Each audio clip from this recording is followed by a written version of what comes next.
Hi everyone, welcome back to the channel. So friend, 1 फरवरी 2026 को आपकी सी टेट का एग्ज़ाम होने वाला है, जिसके लिए हम इंग्लिश का थ्योरी पोर्शन कम्प्लीटली आपके सिलेबस के अकॉर्डिंग समझने वाले इस वीडियो में। ये कंप्लीट मैराथन वीडियो है आपकी इंग्लिश को लेकर, जो आपको हेल्प करेगा सी टेट एग्ज़ाम में। साथ ही साथ छत्तीसगढ़ में जो शिक्षक भर्ती एग्ज़ाम होगा, उसमें भी ये वीडियो आपको कम्प्लीटली हेल्प करने वाला है।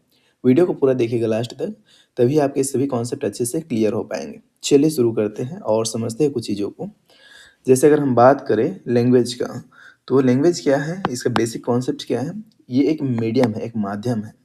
Language is a medium through which we express ideas, thoughts and feelings. भाषा एक माध्यम है जिसके द्वारा हम अपने विचारों और भावनाओं को व्यक्त करते हैं। इतना तो आप सभी लोग जानते ही हैं। Language is dynamic, always changing. Language कैसा होता है, इसका प्रकृति कैसा है, तो डायनामिक, भाषा गतिशील है। यह समय के साथ बदलती रहती है। लैंग्वेज इज सिम्बॉलिक, कहने का मतलब क्या है, भाषा प्रतीकात्मक है। यहाँ पे डेली लाइफ एग्जाम्पल है। यू यूज हिंदी और English to ask your mother for food. Here language is acting as a tool. आप अपनी मम्मी को खाना मांगते हैं या खाना के लिए पूछते हैं, तो भाषा यहाँ पे एक टूल की तरह काम कर रहा है, जस्ट एक माध्यम है। फंक्शन, इसका कार्य क्या है, तो कम्युनिकेशन एंड इंस्ट्रक्शन, संचार और निर्देश का ये एक साधन है।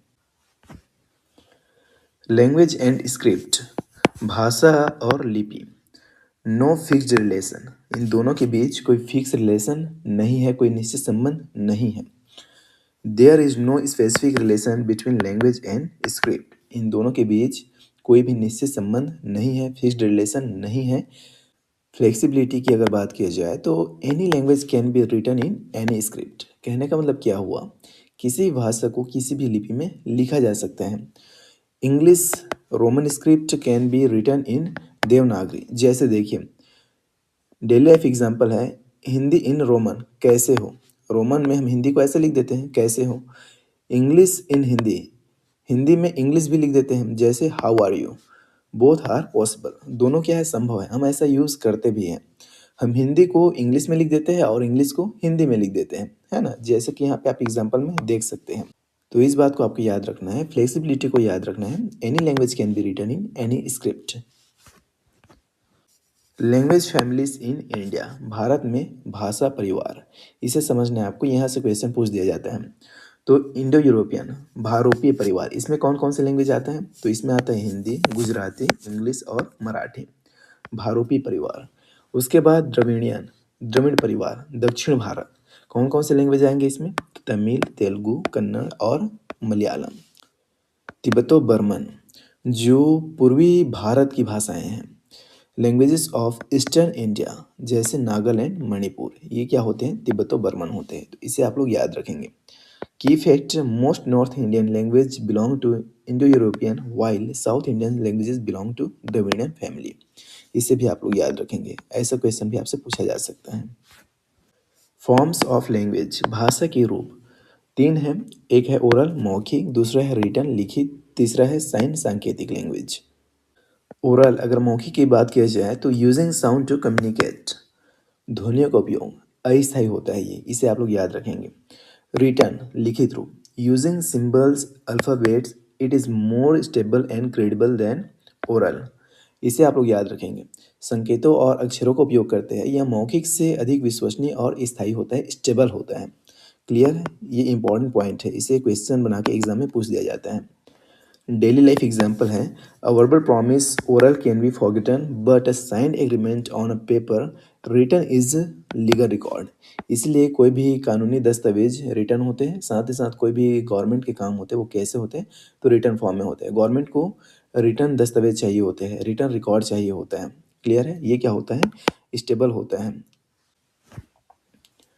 कैरेक्टरिस्टिक्स, लैंग्वेज इज आर्बिट्रेरी, भाषा कैसा है, तो भाषा मनमाना है। अब ऐसा कहने का मतलब क्या है, देखिए, लैंग्वेज इज आर्बिट्रेरी, मनमाना। This means there is no inherent logic और reason behind why a word represents an object. कहने का मतलब क्या हुआ, शब्द और उसके अर्थ के बीच कोई तार्किक संबंध नहीं है, लॉजिकल कनेक्शन नहीं होता है। जैसे अगर कोई शब्द किसी ऑब्जेक्ट को दर्शा रहा है, तो क्यों दर्शा रहा है। एग्जाम्पल देखते हैं। Why do we call a chair a chair? There is no specific reason. We just agreed to call it that. In Hindi, we call it कुर्सी. The object is same, नाम are different. तो ये क्या है? Arbitrary है. Arbitrary का मतलब होता है मनमाना. हिंदी में क्या होता है? इसका मतलब मनमाना होता है. भाषा कैसे है? तो भाषा मनमाना है. Arbitrary, no logical connection between sound and meaning. हमने इसे आपको पहले ही बताया है, शब्द और उसके अर्थ के बीच कोई तार्किक संबंध, लॉजिकल कनेक्शन नहीं होता है. हम चेयर को चेयर क्यों कहते हैं? इसका कोई वैज्ञानिक कारण तो है नहीं. समाज ने मान लिया तो हम भी मानते हैं. हिंदी में कुर्सी कहते हैं पर वस्तु क्या है? वही है. What is language pedagogy? भाषा शिक्षण शास्त्र है क्या? तो theories, understanding how people learn language. इसमें हम समझते हैं कि जो लोग हैं वो भाषा को सीखते कैसे हैं, भाषा को लर्न कैसे करते हैं. Techniques, practical methods to teach in classroom. प्रायोगिक विधि कक्षा में पढ़ाने के लिए. Experience, teachers prior knowledge and actual practice. Teacher का पूर्व ज्ञान और साथ ही साथ एक्चुअल जो प्रैक्टिस है वो क्या है? शिक्षण शास्त्र है, लैंग्वेज पेडागोजी है. Pedagogy is split into two main concept, जिसे आपको समझना है. पहला क्या है? तो पहला है एक्विजिशन और दूसरा क्या है? लर्निंग. एक्विजिशन होता है अधिग्रहण, लर्निंग होता है अधिगम. लैंग्वेज एक्विजिशन, अधिग्रहण. लर्नड विदाउट अ सिस्टमेटिक और कॉन्शियस प्रोसेस. बिना कोई सिस्टमेटिक और कॉन्शियस प्रोसेस के सीखना, बिना चेतन के सीखना. Happens naturally in childhood. प्राकृतिक रूप से होता है कब? बाल्यावस्था में. No need for grammar books और रूल. व्याकरण पुस्तक और नियमों का कोई ज़रूरत इसमें नहीं होता. Associated with the mother tongue, first language. किसके साथ जुड़ा होता है? तो मातृभाषा के साथ, जो हमारी पहली भाषा होता है. अनुभव और व्यवहार से सीखते हैं, वही क्या होता है? अधिग्रहण होता है. डेली लाइफ एग्जाम्पल है, a 2 year old child start saying water और pani just by hearing parents. He never went to school to learn this. जैसे कि कोई 2 साल का बच्चा है और वो क्या कहना सीख गया, या तो उनके घर में इंग्लिश बोला जाता है तो बच्चा वाटर बोलना सीख जाएगा. अगर हिंदी बोला जाता है तो पानी बोलना सीख जाएगा. इसके लिए उसने कोई स्कूल ज्वाइन नहीं किया, कभी भी स्कूल नहीं गया, वह बस कैसे सीख गया? तो अपने पेरेंट्स से सुनकर सीख गया. यही क्या होता है? लैंग्वेज एक्विजिशन होता है. यही क्या है? तो लैंग्वेज एक्विजिशन है. याद रखेंगे, क्वेश्चन हमेशा इस पे पूछे जाते हैं. एकदम इम्पॉर्टेंट टॉपिक है. क्लियर है? की फीचर्स ऑफ एक्विजिशन. नेचुरल, प्राकृतिक रूप से होता है. Occurs automatically in natural environment. प्राकृतिक वातावरण में ये कैसे होता है? तो ऑटोमेटिक होता है. सबकॉन्शियस मतलब अवचेतन प्रक्रिया है. Child is not aware that he is learning a language. बच्चा इस चीज़ के लिए अवेयर नहीं होता है कि वह भाषा सीख रहा है. तो कैसी प्रक्रिया है? अवचेतन प्रक्रिया. Informal, happens at home, play ground and society. आप इसे कहीं भी सीख जाते हैं, कहीं भी भाषा को अर्जित कर सकते हैं. आप घर पे भाषा अर्जित कर सकते हैं, प्लेग्राउंड खेल के मैदान में, या फिर सोसाइटी समाज से सीख सकते हैं. ये कैसी प्रक्रिया है? तो इनफॉर्मल प्रक्रिया है. इसके लिए आप कोई फॉर्मल इंस्टीट्यूशन ज्वाइन नहीं किए, ना आप कॉलेज गए, ना स्कूल गए. बस आप जहाँ जा रहे हैं, जहाँ बात कर रहे हैं, वहीं से सीख ले रहे हैं. मतलब क्या हुआ? ये इनफॉर्मल अनौपचारिक प्रक्रिया है. क्लियर है? Focus, communication over grammar accuracy. Focus किस पे होता है? तो कम्युनिकेशन पे होता है. क्लियर है? उसके बाद दूसरा समझते हैं लैंग्वेज लर्निंग, अधिगम. भाषा अधिगम ये है क्या? तो a systematic and conscious process. ये एक सिस्टमेटिक और कॉन्शियस प्रोसेस होता है, चेतन प्रक्रिया होता है. Involves learning rules, grammar and vocabulary deliberately. इसमें क्या क्या शामिल होता है? तो नियमों को पढ़ना और व्याकरण को पढ़ना और वोकेबलरी को पढ़ना, अच्छे से समझना. Associated with the second language, L2 language 2. ये किसके साथ जुड़ा होता है? किससे संबंधित होता है? तो सेकेंड लैंग्वेज से. Requires a formal setting like a classroom and a teacher. इसके लिए क्या आवश्यक है? तो एक औपचारिक व्यवस्था चाहिए इसके लिए, एक कक्षा चाहिए, एक शिक्षक चाहिए. वहाँ पे क्या होगा? लैंग्वेज लर्निंग होगा. डेली लाइफ एग्जाम्पल है, you are sitting in the class, opening a book and learning that verb comes after subject to learn English, this is learning. आप इंग्लिश सीखने के लिए क्या सीख रहे हैं? कि सब्जेक्ट के बाद वर्ब आता है. तो ये क्या है? ये है लर्निंग. ये क्या हुआ? ये हुआ लर्निंग. याद रखेंगे इस चीज़ को. ये है लैंग्वेज लर्निंग. क्लियर है? Acquisition versus learning. अगर बात किया जाए इसके फीचर का तो प्रोसेस को अगर हम देखते हैं तो एक्विजिशन का प्रोसेस कैसे होता है, सब कॉन्शियस नेचुरल प्रोसेस होता है उसमें, अवचेतन प्रक्रिया है, प्राकृतिक प्रक्रिया। जबकि लर्निंग की अगर बात की जाए तो ये कॉन्शियस प्रोसेस है, चेतन प्रक्रिया है और सिस्टमेटिक प्रक्रिया है, व्यवस्थित प्रक्रिया है। अगर हम फीचर में देखें इन्वायरमेंट, वातावरण, तो एक्विजिशन के लिए आपको इनफॉर्मल वातावरण चाहिए, आप घर में ही सीख लेंगे। लेकिन लर्निंग के लिए आपको फॉर्मल क्लासरूम चाहिए, फॉर्मल वातावरण चाहिए।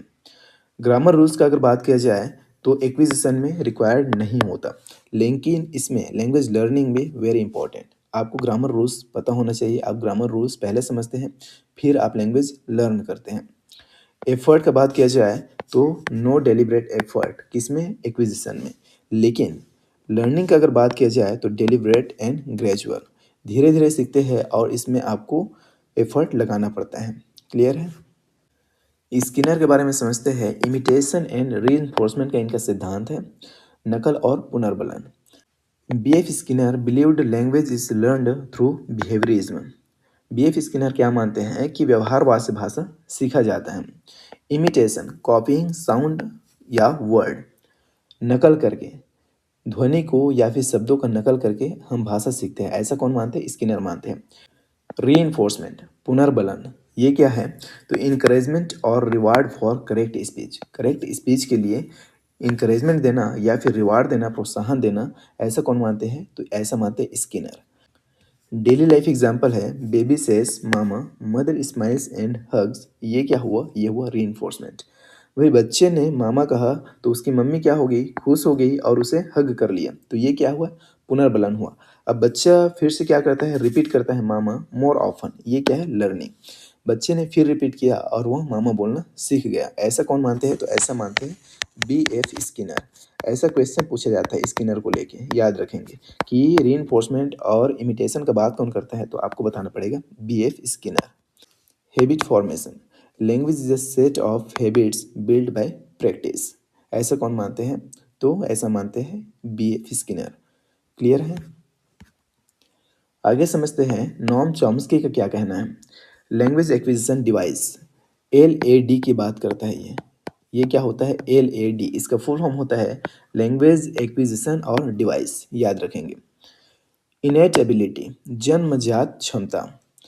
Children are born with an internal brain mechanism to learn language, इनका मानना है कि बच्चे जन्मजात क्षमता लेकर पैदा होते हैं लैंग्वेज को सीखने का। LAD is most effective until the age of 5 years, इन्होंने जो कॉन्सेप्ट दिया एलएडी जो हमारे ब्रेन में पाया जाता है, ऐसा इनका मानना है। और ये जो एलएडी है, लैंग्वेज एक्विजिशन डिवाइस है, ये कब तक ज़्यादा एक्टिव रहता है, तो 5 साल की उम्र तक, याद रखेंगे। वेरी मोस्ट इंपॉर्टेंट क्वेश्चन, कई बार पूछा जा चुका है। Humans are biologically programmed to learn language, इनका मानना है कि जो ह्यूमन है, जो मानव है, वो बायोलॉजिकली जैविक रूप से प्रोग्राम्ड किया होता है किसके लिए, तो लैंग्वेज को सीखने के लिए, भाषाओं को सीखने के लिए। इनका मानना है कि बच्चों के दिमाग में व्याकरण सीखने का एक सॉफ्टवेयर पहले से आता है, जिसे बोला जाता है एलएडी, जो कि 5 साल की उम्र तक ज़्यादा सक्रिय रहता है। क्लियर है, याद रहेगा। LAD language acquisition device, Hindi में हो जाएगा भाषा अधिग्रहण उपकरण, जो कब तक एक्टिव रहता है, तो टिल 5 ईयर्स ऑफ एज, याद रखेंगे इस चीज़ को। क्लियर है। डेली लाइफ एग्जाम्पल है a child in India learns Hindi naturally, the same child if shifted to USA will learn English naturally, LED works everywhere. इसका एग्जाम्पल क्या है, कोई भारत का बच्चा है तो हिंदी बोलना प्राकृतिक रूप से सीख जाएगा, लेकिन वही बच्चा अगर कहाँ शिफ्ट हुआ, यूएसए में शिफ्ट हुआ, तो वह नेचुरली प्राकृतिक रूप से क्या बोलने लगेगा, इंग्लिश बोलने लगेगा। और ये जो एलईडी है, इनका मानना है कि ये कहाँ कहाँ काम करता है, तो एवरीवेयर, सब जगह ये एलईडी काम करता है। ये नाम बेहद इंपॉर्टेंट है, नाम याद रखेंगे, कौन है, नोम चॉम्स्की, कई बार एग्जाम में पूछा जा चुका है और आगे भी एग्जाम में आ सकता है, तो ये एक इंपॉर्टेंट पॉइंट है, इंपॉर्टेंट मनोवैज्ञानिक है। क्लियर है। टाइप 1 मोटर लर्निंग, लर्निंग के प्रकार समझते हैं। Involves body movement, motor learning क्या है, जिसमें बॉडी मूवमेंट, शरीर की गतियाँ शामिल होता है, एंड मस्कुलर कोऑर्डिनेशन, मांसपेशियों का समन्वय शामिल होता है। प्रैक्टिस मेक्स मूवमेंट परमानेंट, मतलब क्या हुआ, अभ्यास से जो मूवमेंट है वो क्या होता है, परमानेंट होता है। स्किल बेस्ड लर्निंग, इसमें क्या होता है, तो स्किल बेस्ड चीज़ों को सीखा जाता है, स्किल बेस्ड लर्निंग है। क्लियर है। डेली लाइफ एग्जाम्पल है learning to walk, drive a car और climb a tree, these are motor skills. ये सभी क्या है? मोटर स्किल्स है, याद रखेंगे। Physical skills, action and practice, ये सभी क्या होते हैं? मोटर स्किल होते हैं। वर्बल लर्निंग, मौखिक अधिगम, ये क्या है? तो associated with memorisation and retention of word list, शब्दों को याद करना और उसे समझ पाना, ये क्या है? तो ये है verbal learning. Speaking and using sign language, सांकेतिक भाषा का इस्तेमाल करना और बोलना। यूजिंग पिक्चर सिंबल्स, पिक्चर संकेत का इस्तेमाल करना, ये सभी क्या होते हैं? ये होते हैं verbal learning. Daily life example है रिमेंबरिंग योर ग्रोसरी लिस्ट और learning the names of all the state in India. Grocery list को याद रखना या फिर भारत में जो भी राज्य है उनके नामों को याद रखना, ये क्या हुआ? ये हुआ verbal learning. Communication, words and symbols, इसकी प्रायोरिटी इसमें होती है। क्लियर है? टाइप 3 है कॉन्सेप्चुअल लर्निंग, कॉन्सेप्ट अधिगम।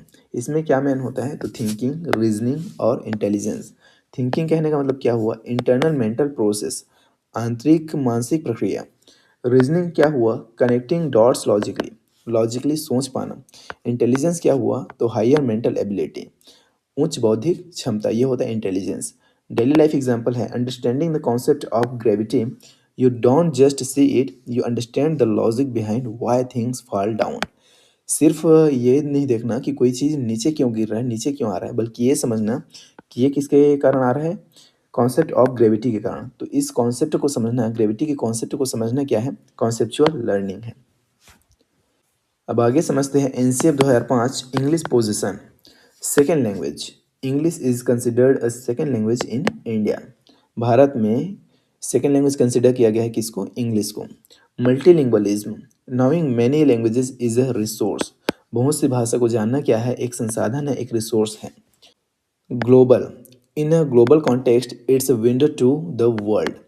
अगर वैश्विक रूप से देखा जाए तो ये क्या है? इंग्लिश क्या है? एक खिड़की है विश्व के लिए। एनसीएफ 2005 के अनुसार अंग्रेजी एक दूसरी भाषा है और जो बहुभाषावाद है वो क्या है? एक संसाधन है। ये पॉइंट बेहद इंपॉर्टेंट है, याद रखेंगे। हिंदी को समझते हैं official language. Article 3431 states that Hindi in Devanagari script is the official language of the union. कहने का मतलब क्या हुआ? एक राजभाषा है, ऑफिशियल लैंग्वेज है। राजभाषा, राष्ट्रभाषा नहीं है, याद रखेंगे। शब्दों को याद रखना है आपको। ये क्या है? तो ये है राजभाषा। हिंदी क्या है? राजभाषा। राजभाषा है, क्या नहीं है? तो राष्ट्रभाषा नहीं है। इसमें आपको कंफ्यूज नहीं होना है। मैंने कहा ये राजभाषा है, ना कि राष्ट्रभाषा, याद रखेंगे। वेरी मोस्ट इंपॉर्टेंट, कई बार एग्जाम्स में पूछा जा चुका है। क्लियर है? आर्टिकल याद रखेंगे। आर्टिकल कौन सा है? तो 3431। ठीक है, इसके तहत हिंदी क्या है? ऑफिशियल लैंग्वेज है। इसी में एक चीज़ आपको और याद रखना है, जो क्या है? आर्टिकल 3432, ये क्या है? तो ये है इंग्लिश को लेकर। ये किसको लेकर है? तो ये है इंग्लिश को लेकर, जो एसोसिएट ऑफिशियल लैंग्वेज है। इंग्लिश क्या है? एसोसिएट ऑफिशियल लैंग्वेज है, सह राजभाषा है। क्लियर है?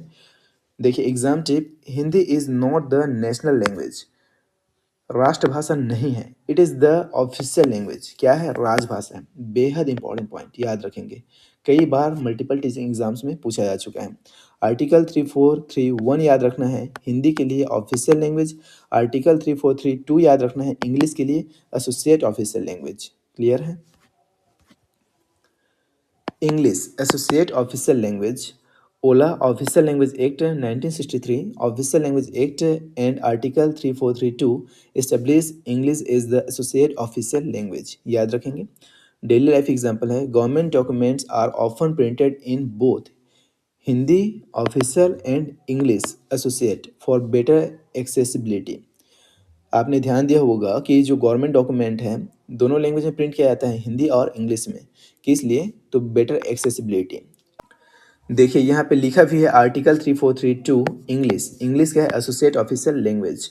यहाँ पे तो लैंग्वेज लिखना भूल ही गए हैं, लिख देते हैं। क्या है? एसोसिएट ऑफिशियल लैंग्वेज, AOL है। क्लियर है? याद रहेगा, ये भी इंपॉर्टेंट है, याद रखेंगे। उसके बाद चलिए आगे बढ़ते हैं। आगे बढ़ने से पहले एक छोटा सा जानकारी आप लोगों के लिए, जिसे देखिए आप लोग। देखिए यहाँ पे हम इंग्लिश मैराथन क्लास में शॉर्ट नोट के साथ चल रहे हैं। अगर आप इसका एक्सटेंडेड वर्जन चाहते हैं, कंप्लीट पीडीएफ नोट्स चाहते हैं, तो वो अवेलेबल है, इंग्लिश पेडागोजी कंप्लीट थ्योरी। उसके अलावा इसमें आपको क्या मिलेगा, तो टॉप 500 एमसीक्यू का सेट मिलेगा, पीडीएफ मिलेगा। उसके अलावा 2016 से 2024 तक के सीजीटेट में पूछे गए पेपर 1 पेपर 2 के क्वेश्चन मिलेंगे ऑफिशियल आंसर की के साथ। साथ ही साथ शिक्षा भर्ती 2019 और 2023 में पेपर 1 पेपर 2 में पूछे गए प्रीवियस ईयर क्वेश्चन मिलेंगे ऑफिशियल आंसर की के साथ। तो इसे आप लोग इस व्हाट्सएप नंबर पे मैसेज करके परचेज कर सकते हैं, ओनली फॉर 151 रुपीज़ में। क्लियर है? चलिए आगे बढ़ते हैं और समझते हैं जीन पियाजे।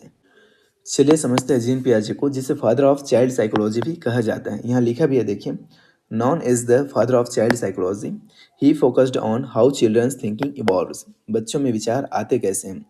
अडेप्टेशन मतलब अनुकूलन, असिमिलेशन आत्मसातकरण, अकोमोडेशन समायोजन, ये 3 कॉन्सेप्ट हैं, इनसे रिलेटेड इसे आपको समझना है। डेली लाइफ एग्जांपल है, a child sees a dog, assimilation. बच्चे ने एक कुत्ते को देखा और कुत्ते के बारे में जानकारियां अपने दिमाग में आत्मसात कर लिया, ये क्या होता है, असिमिलेशन होता है। He sees a cat and calls it dog. बच्चे ने एक बिल्ली देखा और उसे क्या कहा, कुत्ता कहा। क्यों, किस बेसिस पर, क्योंकि उसके भी 4 पैर है और उसने कुत्ता देखा था तो उसका भी 4 पैर था। उसी के अकॉर्डिंग इसके स्कीमा में जो नॉलेज है उसके अकॉर्डिंग इसने क्या कहा, बिल्ली को कुत्ता कहा। मॉम करेक्ट हिम, माँ ने उसे सुधारा। ही अपडेट्स हिज ब्रेन, अब उसने अपने दिमाग को अपडेट किया, जो अपडेट किया वही क्या है, एकोमोडेशन है। क्लियर है? तो यहाँ पे आपको मेनली क्या समझना है, असिमिलेशन और एकोमोडेशन क्या है इसे समझना है, क्योंकि इसी पे क्वेश्चन पूछा जाता है। असिमिलेशन क्या है, तो असिमिलेशन है सिंपल ऐड, आपने कुछ जानकारी को ऐड कर लिया। अकोमोडेशन क्या है, तो अकोमोडेशन है चेंज। अकोमोडेशन है क्या, चेंज।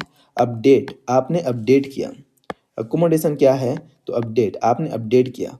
मॉडिफाई, आपने क्या किया, मॉडिफाई किया अपने स्कीमा में।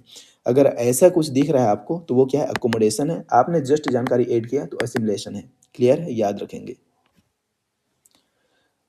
ले वाइगोस्की, सोशल इंटरेक्शन, सामाजिक अंतःक्रिया का सिद्धांत है इनका।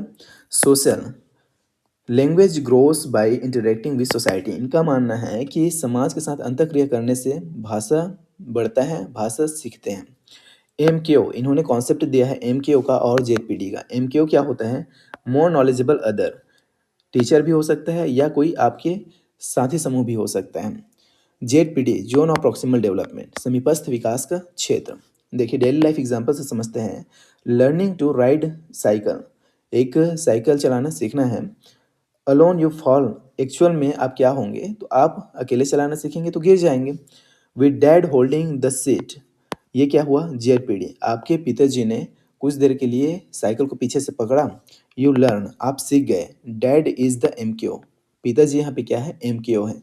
एमक्यू क्या होता है, मोर नॉलेजेबल अदर, अधिक जानकार अन्य, मतलब जो आपसे अधिक जानता है वही क्या, एमक्यू है। उसके बाद समझते हैं वाइगोस्की का जो कॉन्सेप्ट है स्केप फोल्डिंग को। देखिए स्केप फोल्डिंग क्या है, इज टेम्पररी सपोर्ट, ये क्या है, टेम्पररी सपोर्ट है। अस्थायी सहायता है, अस्थायी हेल्प है, अस्थायी मदद है। Given by a teacher to help a student reach a goal, teacher द्वारा दिया जाता है या फिर अधिक जानने वाले व्यक्ति द्वारा दिया जाता है। क्लियर है? ये बात करते हैं कोलैबोरेटिव लर्निंग का।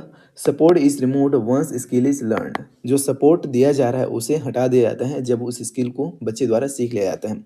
Support step by step guidance, यही क्या है, स्केप फोल्डिंग है। यही क्या है, स्केप फोल्डिंग है। उसके अलावा यहाँ पे क्या लिखा है, देखिए डेली लाइफ एग्जाम्पल है। When a teacher gives a hint to solve a riddle, the hint is scaffolding, जो हिंट दिया जा रहा है वही क्या है, स्केप फोल्डिंग है। क्लियर है? जब क्वेश्चन आएगा एग्जाम में तो वहाँ पे हिंट, टेम्पररी हेल्प, सपोर्ट कुछ लिखा होगा, आप समझ जाएंगे कि बात किसका चल रहा है, स्केप फोल्डिंग का चल रहा है। जो कॉन्सेप्ट किसने दिया था, तो ले वाइगोस्की ने दिया है। क्लियर है? उसके बाद कुछ सिद्धांतों को समझते हैं। Natural order, LSRW, natural order क्या है भाषा सीखने का, तो LSRW, ये क्रम आप इस निमोनिक से याद रखेंगे और ये बेहद इंपॉर्टेंट है। बेहद इंपॉर्टेंट कहने का मतलब बेहद इंपॉर्टेंट, हर बार टीचिंग एग्जाम्स में पूछा ही जाता है। LSRW, ये क्रम आपको पता होना चाहिए। एल मतलब क्या होगा, तो एल मतलब होगा लिसनिंग। एल मतलब क्या होगा, तो एल मतलब होगा लिसनिंग। एस मतलब होगा स्पीकिंग। क्या होगा? तो इसका मतलब होगा स्पीकिंग। आर मतलब क्या होगा? तो आर मतलब होगा रीडिंग। उसके बाद डब्लू मतलब क्या होगा? तो डब्लू मतलब होगा राइटिंग। ये क्रम आपको पता होना चाहिए, आप इसी क्रम में भाषा को सीखते हैं। Children learn LSRW listening, speaking, reading, writing naturally प्राकृतिक रूप से। English teaching should follow this sequence. भाषा शिक्षण, इंग्लिश भाषा का शिक्षण, अंग्रेजी शिक्षण, इस सीक्वेंस को फॉलो करना चाहिए। क्लियर है? देखिए डेली लाइफ एग्जांपल है, a baby first listen to parents then speaks broken words, he doesn't start with writing. कहने का मतलब क्या हुआ? कोई भी बच्चा पहले अपने पेरेंट्स को सुनता है, फिर कुछ टूटी फूटी शब्दों को बोलता है, वो सीधा सीधा लिखने से स्टार्ट नहीं करता है। इस चीज़ को आपको याद रखना है। क्लियर है? दूसरा समझते हैं motivation, Prerna, increases speed of learning. अभी प्रेरणा क्या करता है? अधिगम की स्पीड को बढ़ा देता है। Appreciation works as a booster. Appreciation कैसे काम करता है? बूस्टर की तरह काम करता है। डेली लाइफ एग्जांपल है, when a teacher says excellent after you answer, you feel like studying more, that is motivation. जब आप किसी प्रश्न का उत्तर देते हैं और टीचर वहाँ पे क्या बोलते हैं, अप्रिशिएट करता है, आपको बोलता है एक्सीलेंट, तो आपको कैसे लगता है? आपको लगता है एकदम बेहतरीन, आपको और पढ़ने का मन करता है। और यही क्या है? मोटिवेशन है। Fuel, motivation is the fuel of learning. Motivation अधिगम का क्या है? फ्यूल है, ईंधन है। क्लियर है? तीसरा समझते हैं हैबिट फॉर्मेशन, आदत निर्माण। According to Palmer, language learning essentially a habit forming process. किसके अकॉर्डिंग? तो पामर के according. Intensive pattern practice making English a daily habit. Daily life example है, saying good morning every day becomes a habit, you don't have to think about grammar anymore. आप good morning बोल रहे हैं और ये क्या बन जाएगा? ये एक आदत बन जाएगा। अब यहाँ पे आपको ग्रामर व्याकरण के बारे में सोचने का ज़रूरत ही नहीं है। यही क्या है? हैबिट फॉर्मेशन है। ये कौन मानता है? ऐसा किसके अकॉर्डिंग है? तो पामर के अकॉर्डिंग। उसके बाद अगला समझते हैं प्रैक्टिस एंड ड्रिल, अभ्यास का सिद्धांत। ऐसा कौन मानते हैं? तो Skinner. Skinner believed in repetition, continuous repeats makes things in print in the mind. लगातार आप किसी शब्द को रटते हैं तो वो आपके दिमाग में छप जाता है। ऐसा कौन मानते हैं? स्किनर मानते हैं। देखिए इसका एक बेस्ट एग्जांपल भी है, लर्निंग मल्टीप्लिकेशन टेबल, पहाड़े याद करना। ये कैसे होता है? तो ड्रिल एंड प्रैक्टिस से होता है। You repeat them until you can say them in your sleep. आप तब तक रटते हैं जब तक आप इसे अच्छे से बोलना नहीं सीख जाते। ड्रिल, रिपीटिंग अंटिल परफेक्ट, यही क्या होता है? ड्रिल होता है। इंडिविजुअल डिफरेंसेस, व्यक्तिगत विभिन्नता। एबिलिटी, डिफरेंट इंटेलिजेंस लेवल, सबका इंटेलिजेंस लेवल अलग अलग होता है। पर्सनालिटी, शाई वर्सेस आउटगोइंग स्टूडेंट, कुछ बच्चे बहुत शर्माने वाले होते हैं और कुछ बच्चे बहुत बहिर्मुखी होते हैं। Background, different family and culture, सब बच्चे अलग अलग कल्चर से आते हैं, अलग अलग फैमिली से आते हैं, तो इन सब के बेसिस पे क्या पाया जाता है? इंडिविजुअल डिफरेंसेस पाया जाता है, व्यक्तिगत विभिन्नताएं पाया जाता है। एग्जाम्पल है, one student understand English by reading, another by listening to song, a teacher must help both. कोई बच्चा गाना सुनकर इंग्लिश को समझ पा रहा है और कोई बच्चा पढ़ के इंग्लिश को समझ पा रहा है, तो टीचर को दोनों के लिए मदद करना चाहिए, दोनों को हेल्प करना चाहिए। क्लियर है? अगला है यूज ऑफ मदर टंग, मातृभाषा का प्रयोग। Mother tongue should be used sparingly and judiciously. मातृभाषा का इस्तेमाल होना चाहिए। Helpful at early stages to explain difficult concept, कठिन अवधारणाओं को समझाने के लिए शुरुआती समय में जो मदर टंग है, मातृभाषा ही है, क्या होते हैं? मददगार होते हैं, हेल्पफुल होते हैं। Avoid excessive use in advance classes, advance classes में, उच्चतर कक्षाओं में ज़्यादा इस्तेमाल नहीं करना चाहिए। एग्जाम्पल है, explaining precipitation by using the Hindi word baarish to make the concept clear stately. आप precipitation को समझा रहे हैं बारिश का इस्तेमाल करके, ताकि कॉन्सेप्ट को क्लियरली अच्छे से समझा जा सके। यही क्या है? Use of mother tongue. Clear है? इमिटेशन, नकल। Children copy what they hear, teachers pronunciation must be accurate. नकल क्या है? तो चिल्ड्रन, बच्चे उसी को कॉपी करते हैं जो वो सुन रहे हैं। इसमें क्या ज़रूरी है? टीचर को एक्यूरेट प्रोनाउंसिएशन, उच्चारण एकदम सही रखना चाहिए, उच्चारण एकदम शुद्ध रखना चाहिए, क्योंकि आप गलत उच्चारित करेंगे तो बच्चा गलत सीखेगा। डेली एग्जाम्पल है, if a teacher says school, the student will also say school, teacher must say school. Clear है? तो आपको उच्चारण प्रोनाउंसिएशन एकदम सही करना है अपना। Role model, the teacher is the model for speech, बच्चों के लिए आप ही रोल मॉडल हैं। आप जो बोलेंगे बच्चे को वही करेक्ट लगेगा, तो आपको ध्यान रखना पड़ेगा अपने प्रोनाउंसिएशन का। अगला है correlation with life. Learning is effective when connected to practical life. अधिगम तब सार्थक होता है जब ये हमारे दैनिक जीवन से जुड़ा होता है, व्यवहारिक जीवन से जुड़ा होता है। Teaching student how to read menu card at a restaurant in English, they find it useful and learn faster. एक बच्चे को सिखाना कि रेस्टोरेंट में मेनू कार्ड को कैसे पढ़ा जाता है। रियल वर्ल्ड कहने का मतलब क्या हुआ? कोई भी नॉलेज क्लासरूम तक सीमित ना हो, आउटसाइड द वर्ल्ड, मतलब बाहरी दुनिया से नॉलेज को जोड़ना, यही क्या है? Real world. क्लियर है? अगला है oral approach. Speech is the foundation of reading and writing. First listen and speak. पहले हम सुनते हैं फिर बोलते हैं। फोकस ऑन बेसिक वोकेबलरी पर ध्यान। ओरल अप्रोच के एग्जाम्पल है, देखिए, showing a pen and saying this is a pen before asking the child to write the word pen. आप बच्चे को पेन लिखने से बोलने के पहले आप क्या कर रहे हैं? एक पेन को दिखा रहे हैं और उसको बता रहे हैं कि दिस इज अ पेन। यहाँ पे आप बेसिक वोकेबलरी पर भी ध्यान दे रहे हैं और साथ ही साथ पेन को दिखाकर बोल रहे हैं। अब आप बच्चे को बोलेंगे पेन लिखने के लिए। Speech first, oral practice builds confidence. Clear है? अगला है selection and gradation. Teaching should proceed from simple to difficult. जो अधिगम है, जो शिक्षण है, कैसे चलना चाहिए? तो सिंपल टू डिफिकल्ट, सामान्य से कठिन की ओर, सरल से कठिन की ओर, सरल से जटिल की ओर। Frequency, how often is the word used. Teachability, is it easy to show और एक्सप्लेन। क्या यह आसान है दिखाने में और समझाने में। Range, how many context can use this word. इसका रेंज क्या है? कितने संदर्भों में आप इसका इस्तेमाल कर सकते हैं। डेली लाइफ एग्जाम्पल है, टीचिंग एप्पल, जो सिंपल है और फ्रीक्वेंट है। Before persimmon, difficult and rare. आप पार्सिमोन से पहले क्या सिखा रहे हैं? एप्पल सिखा रहे हैं, तो आप सरल से जटिल की ओर चल रहे हैं। ऐसा ही होना चाहिए। क्लियर है? लिसनिंग के टाइप समझते हैं। Discriminative, most basic form, meaning is not understand yet, identifying pitch, volume and rate. Example से समझते हैं। A baby doesn't understand words but can tell if mummy is angry और happy by her voice pitch.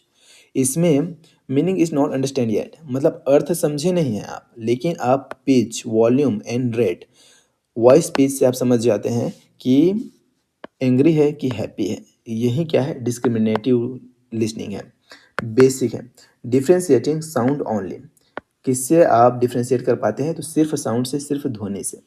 Discriminative listening किससे संबंधित है? तो ध्वनि से, सिर्फ साउंड से। क्लियर है? अगला लिसनिंग टाइप है comprehensive. Fundamental to all listening, involves understanding the message, requires vocabulary and grammar knowledge. Example है, listening to a story and understanding what the hero did. एक स्टोरी पढ़ना, एक कहानी पढ़ना और ये समझना कि जो हीरो है उसने क्या किया, तो ये क्या है? कॉम्प्रिहेंसिव लिसनिंग है। इसमें अंडरस्टैंडिंग द मैसेज, क्या संदेश है उसे आप समझ पाते हैं, और इसके लिए basic vocabulary and grammar knowledge क्या है? रिक्वायर होता है। ये होता है कॉम्प्रिहेंसिव लिसनिंग। अंडरस्टैंडिंग से ये रिलेटेड है। ग्रास्पिंग द कोर मैसेज, उसमें का मुख्य जो संदेश है, जो कोर मैसेज है, उसे समझना। अगला है इंफॉर्मेशनल लिसनिंग, जैसे न्यूज़, गेनिंग इन्फॉर्मेशन, आप न्यूज़ देख रहे हैं इन्फॉर्मेशन जानने के लिए। ट्यूटोरियल्स, लर्निंग हाउ टू, कैसे करें ये सीखने के लिए आप ट्यूटोरियल्स देख रहे हैं। अनाउंसमेंट, हियरिंग ट्रेन टाइमिंग, आप रेलवे स्टेशन में बैठे और ट्रेन टाइमिंग जानने के लिए उसे सुन रहे हैं। ये क्या होता है? इन्फॉर्मेशनल लिसनिंग होता है। एग्जाम्पल है, listening to a YouTube video on how to bake a cake, you listen purely to get fact. आप अच्छे से सुन रहे हो उसे कि एक केक को कैसे बनाएं। ये क्या हुआ? इन्फॉर्मेशनल लिसनिंग हुआ, आपको इन्फॉर्मेशन चाहिए। Critical listening, listeners evaluate the message and decide whether to accept और रिजेक्ट। ये होता है क्रिटिकल लिसनिंग। एग्जाम्पल है, listening to a sales person, you listen critically to see if he is telling the truth और lying about the product. आप किसी sales person को सुन रहे हैं और ये समझने का प्रयास कर रहे हैं कि ये अपने प्रोडक्ट के बारे में सही सही जानकारी बता रहा है कि सिर्फ मिसलीड कर रहा है, गलत जानकारी बता के अपना प्रोडक्ट बेचना चाह रहा है, और आप डिसाइड करते हैं कि अब आपको वो प्रोडक्ट खरीदना है कि नहीं खरीदना है। तो ये क्या होता है? क्रिटिकल लिसनिंग होता है। क्लियर है? इसमें क्या करते हैं आप? एक्सेप्ट और रिजेक्ट इट, ये डिसाइड करते हैं। क्लियर है? इवेल्युएट, मूल्यांकित करते हैं उसे कि वो सही बोल रहा है कि गलत बोल रहा है, आपको एक्सेप्ट करना है कि रिजेक्ट करना है। Scrutinise, form opinion. क्लियर है? वाई लिसनिंग इज क्रूशियल, सुनना क्यों अति आवश्यक है। Basis of all language skills, जो सभी भाषाई कौशल है, लिसनिंग स्पीकिंग रीडिंग राइटिंग, उसका क्या होता है, ये बेस होता है। हेल्प इन प्योर प्रोनाउंसिएशन, शुद्ध उच्चारण में भी मदद करते हैं। भाई जब आप सही सुनेंगे तभी तो सही उच्चारण कर पाएंगे, जब आप सुनेंगे ही गलत तो उच्चारण कैसे सही होगा। तो ये पॉइंट बेहद इंपॉर्टेंट है, याद रखेंगे। Growth of vocabulary dictionary in brain, helps in differentiating various sounds, आप अलग अलग प्रकार की ध्वनियों में अंतर कर पाते हैं। डेली लाइफ एग्जाम्पल है, you never listen to English, you can never speak it properly. Listening fills the tank of your brain, जब तक आप इंग्लिश सुनेंगे नहीं तब तक आप इंग्लिश बोल कैसे पाएंगे अच्छे से। Listening fills the tank of your brain, हमारे ब्रेन के टैंक को ये भरता है। कौन? लिसनिंग। क्लियर है? स्पीकिंग स्किल्स को समझते हैं, बोलने का कौशल। Ability to communicate effectively and convey information verbally, बोलने की क्षमता और जो इन्फॉर्मेशन है, जो जानकारी है, उसको कैसे कन्वे करना बोलकर, verbally. Pronunciation, correct sound, pace, speed of talking, बोलने का जो स्पीड है। एक्सप्रेशन, फीलिंग इन वॉइस, आप बोल कैसे रहे हैं। एग्जाम्पल है, देखिए, ordering food at a hotel clearly so the waiter understands you without mistakes, hotel में खाना ऑर्डर करना और सही सही बोलना, ताकि जो वेटर है आपको सही से सुने और सही से समझे।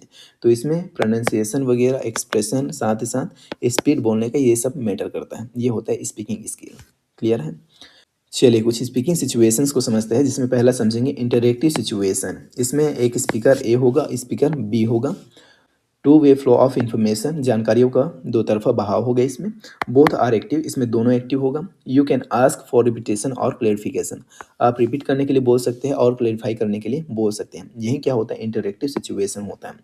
देखिए यहाँ पे एक आसान एग्जांपल भी है, talking to your friend on the phone, phone पर अपने दोस्त से बात करना। You both speak and listen alternately, आप दोनों बात करते हैं और एक एक करके सुनते भी हैं। एक बोल रहा होता है तो दूसरा सुनता है, दूसरा बोल रहा होता है तो पहला सुनता है। यही क्या होता है? इंटरैक्टिव स्पीकिंग सिचुएशन होता है। अगर आपको कोई बात समझ में नहीं आए तो आप उसे रिपीट करने के लिए बोल सकते हैं, दोहराने के लिए बोल सकते हैं। यही होता है इंटरैक्टिव स्पीकिंग सिचुएशन। इंपॉर्टेंट है, याद रखेंगे, पूछा जाता है यहाँ से question. Partially interactive situation, audience does not interrupt but the speaker can see their reactions. जैसे stage speech, one way speech, visual feedback. कैसे? समझिए इसे। Giving a speech on a stage, people don't talk back but you can see them nodding और looking board. देखिए, जैसे आप speech दे रहे हैं किसी स्टेज पर खड़ा होकर, तो आप स्पीच देंगे, जो ऑडियंस है वो आपको इंटरप्ट नहीं करेंगे, आपको रोकेंगे नहीं, वो आपसे बात नहीं करेंगे, वो बस सुनेंगे। और आप उनके एक्सप्रेशन को देख के ये समझ जाएंगे कि वो बोरिंग तो फील नहीं कर रहे हैं, क्या वो मेरे भाषण को ध्यान से सुन रहे हैं कि नहीं सुन रहे हैं, कि बोर हो रहे हैं। ये आप उसमें क्या कर सकते हैं? अंदाज़ा लगा सकते हैं। यही होता है पार्शली इंटरेक्टिव। क्लियर है? इसका बेस्ट एग्जाम्पल है स्टेज स्पीच। अगला है non interactive situation, no feedback, speaker can not see और हियर द ऑडियंस। इसमें जो बोलने वाला है ना तो ऑडियंस को देख सकता है और ना ही सुन सकता है। ये वन वे कम्युनिकेशन होता है। नॉन इंटरेक्टिव कैसा होता है? तो याद रखेंगे, ये होता है one way communication. One way, एक तरफा वार्तालाप, आप एक तरफ से बोल रहे हैं, दूसरी तरफ से कोई रिस्पॉन्स नहीं आएगा। एग्जाम्पल है यहाँ पे, देखिए इसका, recording a podcast or speaking on a live radio show, you don't know who is listening or how they feel. आप अगर लाइव रेडियो शो पे बोल रहे हैं तो आप ये नहीं समझ सकते कि कौन सुन रहा है, और आप उसका फेस भी नहीं देख सकते और वो कैसे फील कर रहा है ये भी महसूस नहीं कर सकते। यही क्या होता है? नॉन इंटरेक्टिव स्पीकिंग सिचुएशन होता है। क्लियर है?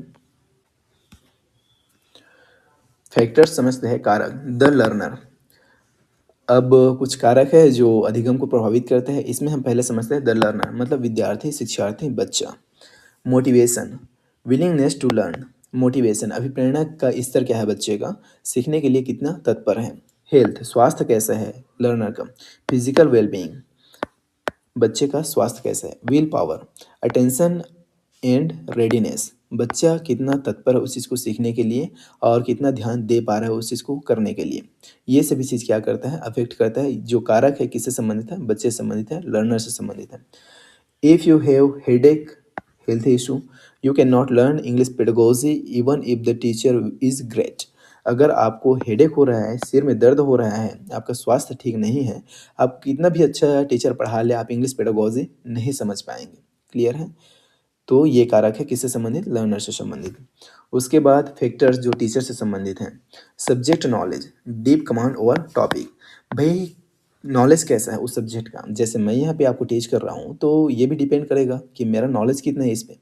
अगर मैं ही इस चीज़ को अच्छे से नहीं जान रहा हूँ, तो आपको कैसे बता पाऊँगा? तो टीचर का सब्जेक्ट नॉलेज। दूसरा communication, ability to explain simply. कितना अच्छे से कोई आपको एक्सप्लेन करके बता पा रहा है। मैं यहाँ पे कितना अच्छे से एक्सप्लेन करके बता पा रहा हूँ। आप कितना समझेंगे ये डिपेंड करता है किस पे? मेरे एक्सप्लेनेशन पे, मेरे आवाज़ पे। तो ये सभी चीज़ें। अगला है behaviour, kindness and patience. Teacher को काइंडनेस होना चाहिए और पेशेंस होना चाहिए। ये बिहेवियर भी क्या होता है? टीचर से रिलेटेड होता है, एक कारक है। एग्जाम्पल है, a teacher who smiles and makes jokes makes learning difficult subject like English feel very easy. मतलब इंग्लिश जैसे सब्जेक्ट को भी स्माइल के साथ और कुछ जोक का इस्तेमाल करके वेरी इजी तरीके से पढ़ा पाना। क्लियर है? क्विक रिवीजन, अभी तक हमने जो पढ़ा उसका एक क्विक रिवीजन करते हैं, फिर बढ़ेंगे आगे। हमने पढ़ा LAD, ये क्या होता है? लैंग्वेज एक्विजिशन डिवाइस होता है, जो किसके द्वारा दिया गया? तो नॉम चॉम्स्की द्वारा दिया गया। ये इनेट एबिलिटी होता है। ZPD हमने समझा, गिवन बाय वाइगोस्की। ये क्या होता है? सोशल इंटरेक्शन से संबंधित है। ZPD का फुल फॉर्म ही क्या होता है? Zone of proximal development. एक हमने समझा LSRW, listening speaking reading and writing, the natural sequence of learn a language. NCF 2005। English क्या है? सेकेंड लैंग्वेज है। ऑफिशियल लैंग्वेज कौन है? तो हिंदी, आर्टिकल 3431 के तहत। एसोसिएट ऑफिशियल लैंग्वेज कौन है? तो इंग्लिश, आर्टिकल 3432 के तहत। Arbitrary, no logic in words, भाषा कैसा है? तो आर्बिट्रेरी है। क्लियर है? इसके फोल्डिंग हमने समझा, टेम्पररी सपोर्ट। तो ये सभी चीज़ें हमने अच्छे से समझा इस वीडियो में। चलिए आगे बढ़ते हैं और समझते हैं चैलेंजेस। मल्टीलिंगुअलिज्म, बहुभाषावाद। In a diverse country like India, classroom are often multilingual, बहुभाषी। हमारे जो देश में जो डाइवर्स कंट्री है, उसमें क्या होता है? क्लास में बच्चे ऐसे होते हैं जो बहुभाषी होते हैं, अलग अलग भाषा बोलने वाले बच्चे आते हैं। This is both a challenge and a resource. ये एक चैलेंज भी है और एक रिसोर्स भी है। Diverse learner background, student come from different linguist, social and cultural backgrounds. Diverse learner background कहने का मतलब क्या हुआ? बच्चे भाषाई तौर पे डाइवर्स हो सकते हैं, या फिर सामाजिक तौर पे, या फिर कल्चरल तौर पे। बच्चे का संस्कृति समाज अलग हो सकता है। Mother tongue interference, influence of L1 native language mother tongue on L2 English learning. बच्चे का जो पहली भाषा है, जो मातृभाषा है, जो उसने सीखा है, जो उसके घर की भाषा है, उसका इन्फ्लुएंस कहाँ आ जाता है? तो लैंग्वेज 2 में आ जाता है। डेली लाइफ एग्जाम्पल है, a Chhattisgarhi speaking student might pronounce English words with a local accent, this is M T interference. मातृभाषा का प्रभाव, कोई छत्तीसगढ़ी बोलने वाला बच्चा है जो इंग्लिश को भी कैसे प्रोनाउंस करेगा? अपने छत्तीसगढ़ी एक्सेंट में, जबकि इंग्लिश का एक अपना एक्सेंट है। तो ये क्या है? एम्प्टी इंटरफेरेंस, मतलब मदर टंग का इंटरफेरेंस है किसके ऊपर? लैंग्वेज 2 के ऊपर, इंग्लिश के ऊपर। क्लियर है? चैलेंजेस, लेक ऑफ इन्वायरमेंट, वातावरण का अभाव। No out of school practice, English is rarely spoken at home और इन द कम्युनिटी।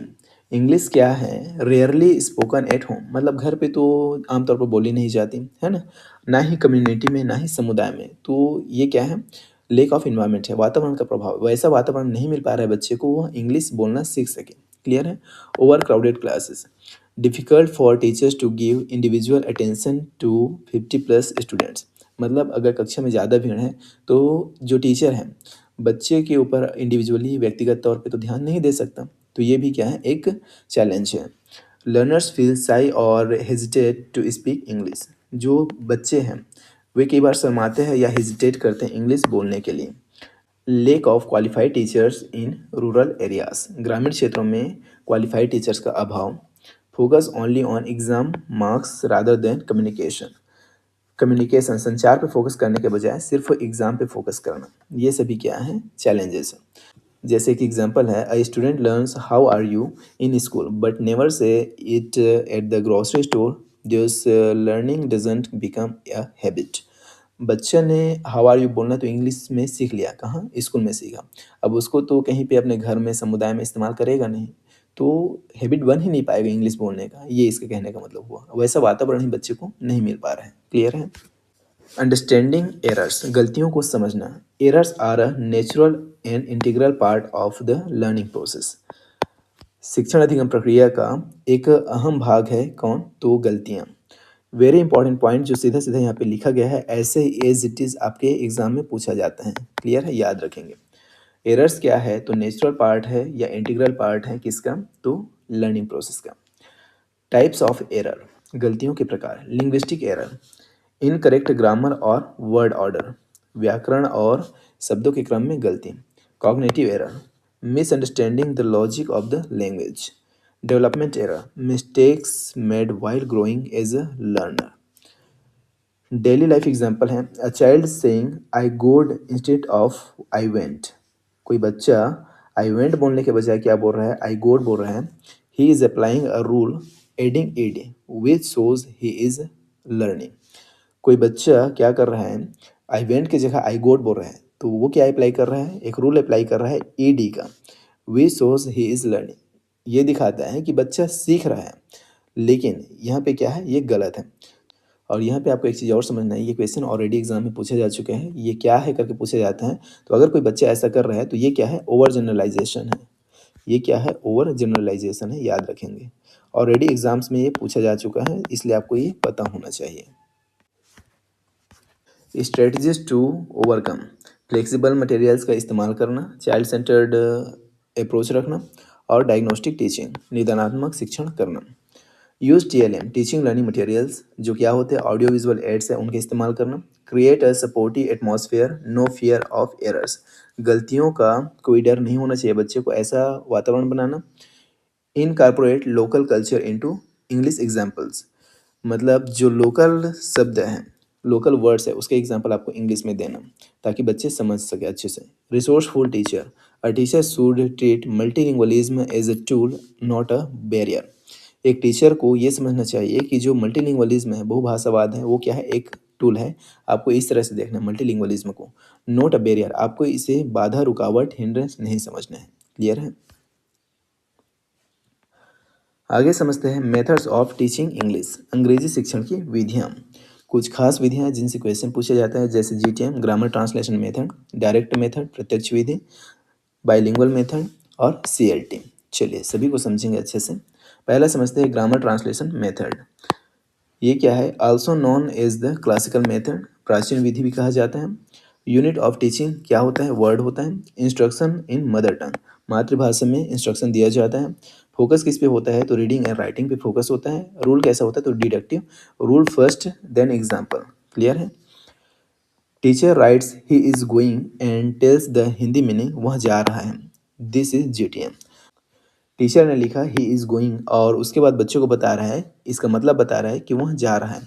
यही क्या है? GTM है, ग्रामर ट्रांसलेशन मेथड है। Core focus, transition of L2 into L1। इसमें कोर फोकस किस पे होता है? तो L2 का ट्रांजिशन L1 में। क्लियर है?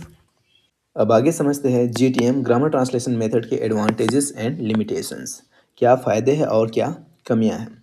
मेरिट्स, लाभ की अगर बात की जाए तो इकोनॉमिकल, सेव्स टाइम। उसके अलावा यूज़फुल फॉर बिगिनर्स, जो शुरुआती सीखने वाले हैं उनके लिए क्या होते हैं? सहायक होते हैं। वोकेबलरी ग्रोस क्विकली, जो वोकेबलरी है वो जल्दी से ग्रो करता है। डीमेरिट्स, कमियां क्या क्या हैं? तो पहला, ignores speaking and listening, speaking और लिसनिंग को इसमें इग्नोर कर दिया जाता है। और अननेचुरल प्रोसेस, ये क्या है? अननेचुरल प्रोसेस है। बोरिंग फॉर स्टूडेंट, बच्चों के लिए बोरिंग हो सकता है। क्लियर है? आगे समझते हैं the direct method, also called natural method, प्राकृतिक विधि। डायरेक्ट मेथड, प्रत्यक्ष विधि को क्या कहा जाता है? नेचुरल मेथड भी कहा जाता है। याद रखेंगे, वेरी मोस्ट इंपॉर्टेंट, कई बार क्वेश्चन पूछा जा चुका है। No mother tongue, strictly prohibits use of native language.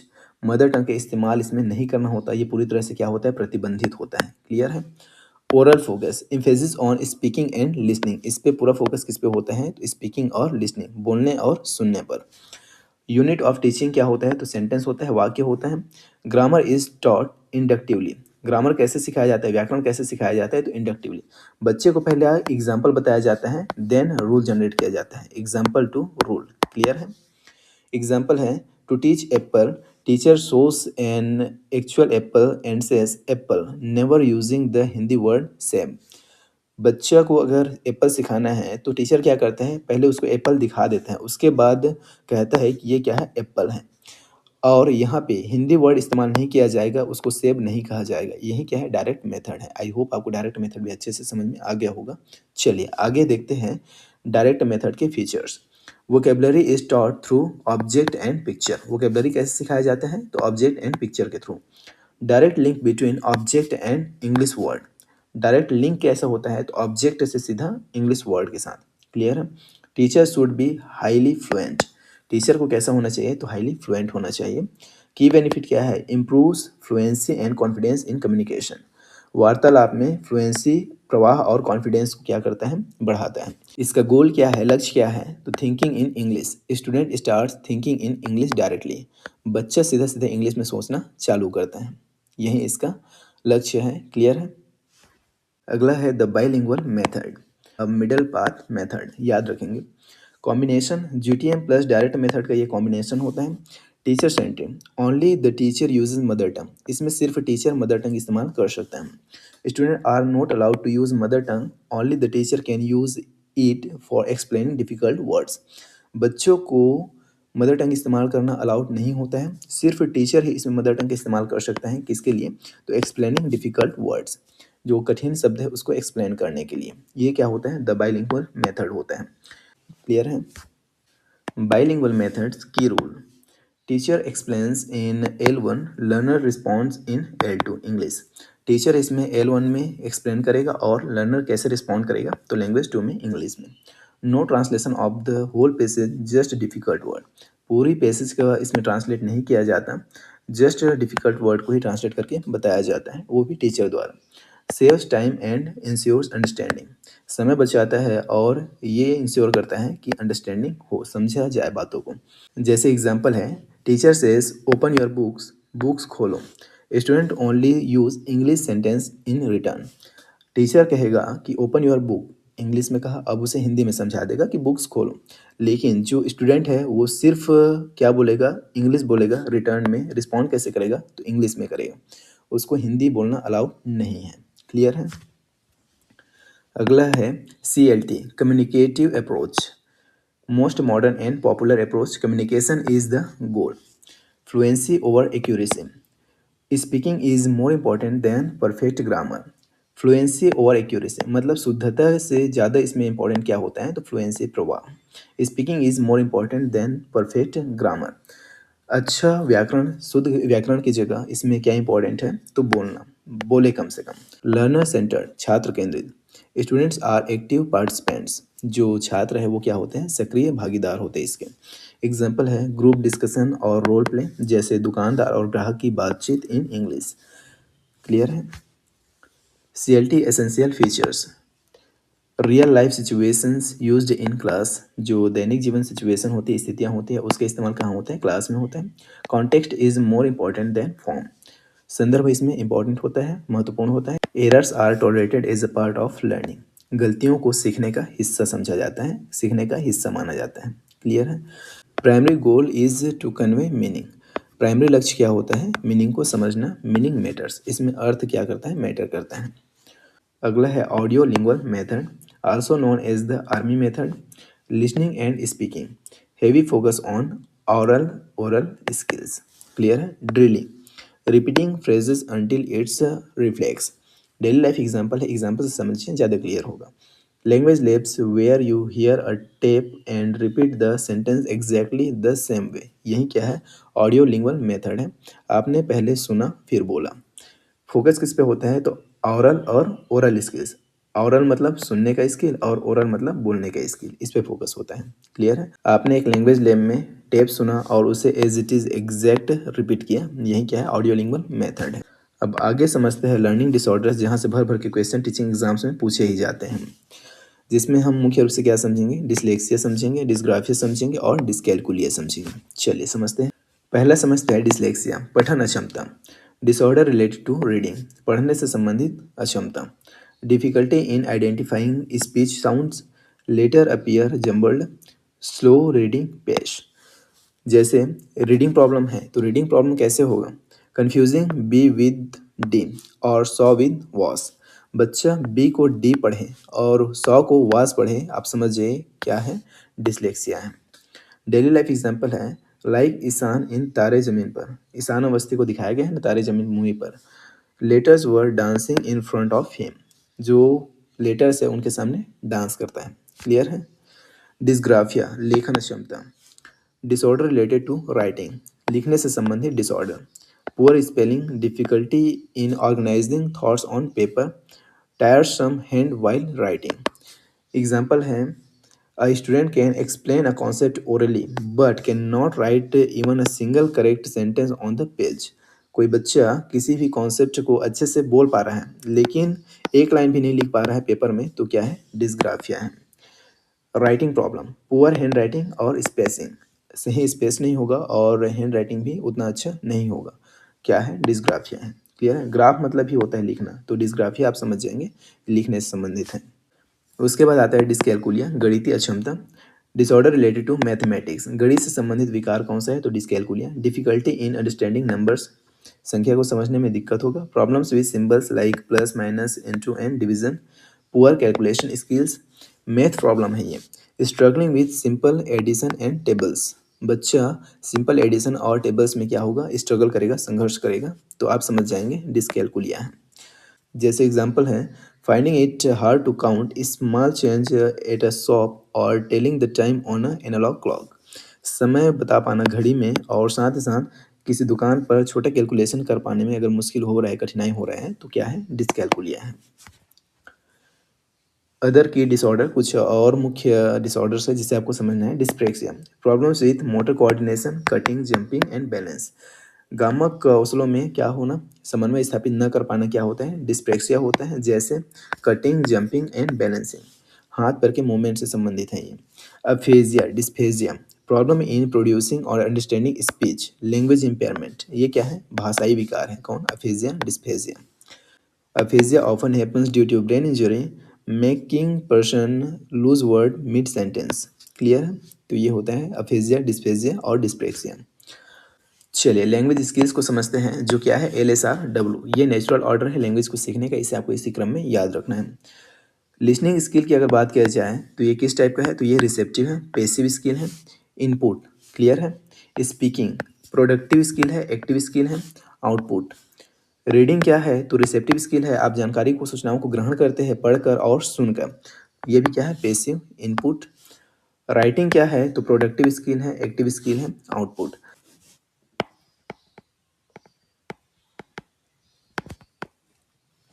अब यहाँ पे देखिए समझिए इस चीज़ को। जो लिसनिंग और रीडिंग है ये क्या है? रिसेप्टिव स्किल है, मतलब आप सुनकर और पढ़कर सूचनाओं को ग्रहण करते हैं। स्पीकिंग और राइटिंग क्या है? प्रोडक्टिव स्किल है, मतलब आप बोलकर और लिखकर किसी चीज़ को निर्मित करते हैं, सूचनाओं को निर्माण करते हैं, सूचनाओं को प्रोड्यूस करते हैं, तो इसलिए क्या है? प्रोडक्टिव स्किल है। और ये जो रिसेप्टिव स्किल्स है ये कैसा है? तो इसका नेचर है इनपुट। एग्जाम पूछा जाता है इनपुट स्किल्स कौन कौन से हैं और आउटपुट स्किल कौन कौन से हैं, तो आपको ये भी पता होना चाहिए। क्लियर है? जो भी चीज़ें मैंने यहाँ पे लिखा है ये क्या है? ये सभी बेहद इंपॉर्टेंट है, सभी आपको पता होना चाहिए। चलिए लिसनिंग को समझते हैं। सुनना, श्रवण the first step in language development, it is the foundation. Listening is not hearing. It requires attention and meaning, helpful in correct pronunciation. इसका लक्ष्य क्या है? To decode and understand the message. इसका लक्ष्य क्या होता है? To decode and understand the message. Message को अच्छे से समझ पाना। क्लियर है? ये क्या होता है? लिसनिंग होता है। स्किल टू है स्पीकिंग, बोलना। A productive skill involving vocalisation, phonetics, scientific study of speech sound. ये क्या कहलाता है? फोनेटिक्स कहलाता है। Stress and intonation, rise and fall of voice tone, इसका ध्यान रखना पड़ता है। एग्जाम्पल है saying yes as a question versus yes as a statement, this change in tone is intonation. ये जो टोन में बदलाव आया यही क्या है? इंटोनेशन है। आपने एक यस बोला तो ऐसा लगा कि क्वेश्चन पूछ रहा है, आपने एक यस कहा तो ऐसा लगा कि ये कोई स्टेटमेंट है। क्लियर है? अगला है रीडिंग, पठन कौशल। दो टाइप का होता है, एक होता है इंटेंसिव रीडिंग, एक होता है एक्सटेंसिव रीडिंग। इंटेंसिव रीडिंग क्या है? Deep study for details, text book, मतलब डिटेल्स के लिए पढ़ना क्या होता है? इंटेंसिव रीडिंग होता है। एक्सटेंसिव रीडिंग क्या है? Reading for Joy pleasure story books, ऐसे ही पढ़ना, जॉय के लिए पढ़ना, खुशी के लिए पढ़ना, प्लेजर के लिए पढ़ना, ये क्या होता है? एक्सटेंसिव रीडिंग होता है। Reading helps in vocabulary growth and sentence structure understanding. Clear है? यहाँ पे कुछ इंपॉर्टेंट टर्म है जिसे समझना है आपको। रीडिंग टेक्निक्स जैसे skimming, reading fast to get the just general idea, just general idea लेने के लिए फास्ट पढ़ना क्या कहलाता है? स्कीमिंग कहलाता है। स्कैनिंग क्या है? लुकिंग फॉर स्पेसिफिक इन्फॉर्मेशन, जैसे डेट भी हो सकता है, नाम भी हो सकता है, इसको ढूंढने के लिए पढ़ना क्या कहलाता है? स्कैनिंग कहलाता है। स्कैनिंग का मतलब ही है स्कैन करना। स्कैनिंग मतलब क्या है? स्कैन करना जो कहलाता है स्कैनिंग। और स्कीमिंग मतलब क्या है? जस्ट जनरल आइडिया निकालने के लिए पढ़ना। Reading newspaper headlines is skimming, newspaper का हेडलाइन पढ़ना क्या है? स्कीमिंग है। Finding your naam in a result list is scanning, result का कोई लिस्ट है उसमें अपना नाम ढूंढना क्या है? स्कैनिंग है। आप बस स्कैन कर रहे हैं, आपको बाकी क्या लिखा है उससे मतलब नहीं है, आप बस ये देख रहे हैं कि मेरा नाम कहाँ है। यही क्या होता है? स्कैनिंग होता है। क्लियर है? फिर अगला समझते हैं राइटिंग, लेखन कौशल। The most complex and last skill in the sequence, brainstorming, drafting and editing, ये सभी चीज़ें इसमें शामिल होता है। Writing is a process not just a product, writing क्या है? एक प्रक्रिया है, एक उत्पाद नहीं। क्लियर है? Requires spelling, grammar and organisation, इसमें क्या जरूरी होता है? तो स्पेलिंग, ग्रामर और ऑर्गेनाइजेशन क्या होता है? जरूरी होता है, आवश्यक होता है। चलिए आगे समझते हैं कि और इम्पॉर्टेंट टॉपिक इंग्लिश पेडागोजी का, जो क्या है? इवेल्युएशन एंड असेसमेंट, मूल्यांकन और आकलन, जहाँ से हमेशा क्वेश्चन पूछा ही जाता है। जिसमें हम मुख्य रूप से क्या समझेंगे? फॉर्मेटिव असेसमेंट समझेंगे, समेटिव असेसमेंट समझेंगे, सीसीई समझेंगे, कंटिन्यूअस एंड कॉम्प्रिहेंसिव इवेल्युएशन समझेंगे और रेमेडियल को समझेंगे। ये है क्या? चलिए समझते हैं इवेल्युएशन वर्सेस असेसमेंट। पहले तो ये समझ लेते हैं कि असेसमेंट क्या होता है और इवेल्युएशन क्या होता है। असेसमेंट होता है हिंदी में अवलोकन, ये क्या होता है? तो हिंदी में होता है अवलोकन। और इवेल्युएशन क्या होता है? तो ये होता है मूल्यांकन, ये क्या होता है? मूल्यांकन होता है। अवलोकन क्या है? Continuous process tales how the child is learning, it is improvement oriented. Continuous process मतलब लगातार प्रक्रिया है, बच्चे कैसे सीख रहे हैं, how the child is learning, बच्चे कैसे सीख रहे हैं यह जानना। इम्प्रूवमेंट ओरिएंटेड, इसमें इम्प्रूव किया जा सकता है। अगर कोई बच्चा ने किसी जानकारी को गलत सीखा तो आप उसमें तुरंत सुधार कर देंगे, या फिर कोई बच्चा सीख रहा है तो कैसे सीख रहा है इसे जानकर आप उसके अकॉर्डिंग उसका हेल्प करके क्या करेंगे? उसको इम्प्रूव करेंगे। क्लियर है? ये होता है अवलोकन, असेसमेंट। इवेल्युएशन क्या है? Judgmental process happens at the end, tells how much the child has learn, ये क्या होता है? लास्ट में होता है और ये यह बताता है कि बच्चे ने कितना सीखा। ये होता है मूल्यांकन। डेली लाइफ एग्जाम्पल है, checking if a student is understanding a topic mid lesson is assessment, ये चेक करना कि बच्चा टॉपिक को समझ पा रहा है कि नहीं समझ पा रहा है अध्याय के बीच में, ये क्या होता है? असेसमेंट होता है। The final exam is evaluation, जो फाइनल एग्जाम होगा लास्ट में वो क्या होता है? इवेल्युएशन होता है। क्लियर है? चलिए समझते हैं फॉर्मेटिव असेसमेंट, रचनात्मक आकलन। असेसमेंट फॉर लर्निंग, अधिगम के लिए आकलन। ये होता क्या है? तो diagnostic finds gaps in learning, सीखने में, अधिगम में क्या कमी आ रहा है, क्या कठिनाई आ रहा है, उसे पहचानने के लिए, उसे जानने के लिए। Feedback teacher gives tips to improve, teacher क्या करता है? फिर टिप्स देता है उसमें इम्प्रूव करने के लिए, इम्प्रूवमेंट के लिए, सुधार के लिए। ये होता कब है? Occurs during the teaching process, शिक्षण प्रक्रिया के दौरान होता है। नो ग्रेडिंग, किसी भी प्रकार का कोई भी ग्रेडिंग नहीं होता है। जस्ट इम्प्रूवमेंट, फोकस इस पे होता है पूरा, तो इम्प्रूवमेंट पे होता है, सुधार पे होता है। आगे समझते हैं summative assessment, assessment of learning, अधिगम का आकलन। ये क्या है? तो जजमेंटल फाइनल रिजल्ट ग्रेड्स, ये होता कैसे है? तो terminal happens at end of session, सत्र के लास्ट में होता है। किसके लिए होता है? तो फाइनल रिजल्ट के लिए, ग्रेड के लिए। देखिए एग्जाम्पल से समझिए, जो क्लास टेस्ट है वो किस में आएगा? तो फॉर्मेटिव असेसमेंट में आएगा। और जो बोर्ड एग्जाम है वो किस में आएगा? तो समेटिव असेसमेंट में आएगा। क्लियर है? अब आगे समझते हैं सी सी ई। सी सी ई है क्या? तो कॉन्टिन्यूअस, लगातार, assessment throughout the year not just once, पूरा साल भर असेसमेंट करना, सिर्फ लास्ट में नहीं। कॉम्प्रिहेंसिव का मतलब क्या हुआ? तो both scholastic study and co scholastic, मतलब गेम्स एंड आर्ट्स, इन सभी चीज़ों का मूल्यांकन करना। ऑब्जेक्टिव क्या है? To reduce the exam phobia and all round development of child. C C E का फुल फॉर्म याद रखेंगे, क्या होता है? चलिए मैं यहाँ पे लिख देता हूँ। कॉन्टिन्यूस एंड कॉम्प्रिहेंसिव एवेल्यूएशन जो सीसी का फुल फॉर्म है, इसे आपको याद रखना है, क्या पता एग्जाम में इसे ही पूछ दें। ठीक है, चलिए आगे बढ़ते हैं और समझते हैं स्कोलास्टिक वर्सेस कोई स्कोलास्टिक। स्कोलास्टिक क्या है और कोई स्कोलास्टिक क्या है। एरियाज को समझते हैं। स्कोलास्टिक शैक्षिक में कौन कौन आते हैं, तो जैसे मैथ्स, इंग्लिश, साइंस, एग्जाम्स और टेस्ट, ये क्या है स्कोलास्टिक एरिया है बच्चे का।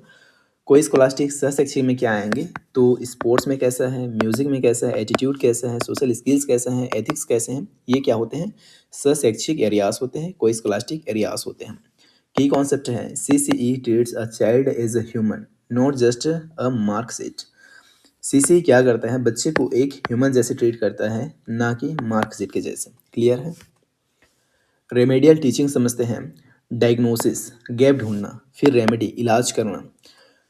फॉर स्लो लर्नर्स और स्टूडेंट हु मिस्ड कॉन्सेप्ट, जो धीरे सीखने वाले बच्चे हैं और जिन्होंने कॉन्सेप्ट नहीं समझ पाया, जिनके कॉन्सेप्ट छूट गए हैं, उनके लिए टीचर रीटीचर्स यूजिंग डिफरेंट मेथड्स, जो शिक्षक है वो फिर से पढ़ाता है अलग अलग शिक्षण विधियों का इस्तेमाल करके। गोल लक्ष्य क्या है, to bring weak students to the same level as others, जो कमज़ोर छात्र है उसे भी जो अच्छे छात्र हैं, जो होशियार छात्र है उसके लेवल तक लाने के लिए। डेली लाइफ एग्जाम्पल है। Doctor finds the illness diagnosis, पहले डायग्नोस किया जाता है। डॉक्टर पहले क्या बीमारी है उसे पहचानता है, देन गिव्स मेडिसिन रेमेडी, फिर उसके बाद क्या करता है, उपचार देता है, रेमेडी देता है। Teacher finds why student failed, then reteaches, teacher भी क्या करता है, गैप को जानने की कोशिश करता है कि बच्चे ने क्यों नहीं सीख पाया इस चीज़ को, क्यों फेल हो गया इसे सीखने में। फिर क्या करता है, उसे रीटीचर्स, फिर से पढ़ाता है, फिर से सिखाता है। यही क्या है, रेमेडियल टीचिंग है। आई होप आपको ये क्लियर हो गया होगा, और ये भी बेहद इंपॉर्टेंट है, एग्जाम में पूछा जाता है। आगे समझते हैं TLM teaching learning materials, Hindi में होता है सहायक सामग्री। TLM का भी फुल फॉर्म आपको पता होना चाहिए, क्या होता है चलिए मैं यहाँ लिख देता हूँ।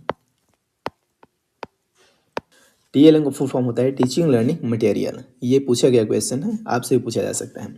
Materials used by teachers to make learning interest and easy, शिक्षण को आसान और रुचिकर बनाने के लिए जो सामग्रियाँ इस्तेमाल किया जाता है उसे क्या बोलते हैं, टीचिंग लर्निंग मटेरियल्स कहते हैं, TLMs कहते हैं। कौन कौन से प्रकार के हो सकते हैं, तो ये हो सकते हैं विजुअल, जो देखकर सीखा जाए, जैसे ब्लैक बोर्ड, चार्ट्स और मॉडल्स। ऑडियो, जिसे सुनकर सीखा जाए, जैसे radio, tape recorder. Audio visual, जिसे देखकर और सुनकर सीखा जाए, जैसे टीवी, कंप्यूटर और यूट्यूब। क्लियर है, ये सब होते हैं teaching learning materials. Why audio visual aids, दृश्य श्रव्य सामग्री क्यों, तो engages both eyes and ears, ये दोनों को शामिल करता है। आइस मतलब आंख, ईयर मतलब कान, आप देख कर और सुनकर सीखते हैं इससे। हायर रिटेंशन ऑफ इंफॉर्मेशन, जानकारियों को आप अच्छे से समझ सकते हैं। Breaks the boredom of textbook teaching, जो टेक्स्ट बुक पढ़ने से जो बोरियत महसूस होता है उससे क्या करता है, ये हटाता है। We remember 50% of what we see and hear, memory power, हम 50% उस चीज़ को याद रख पाते हैं जो हमने देखा है और सुना है। क्लियर है।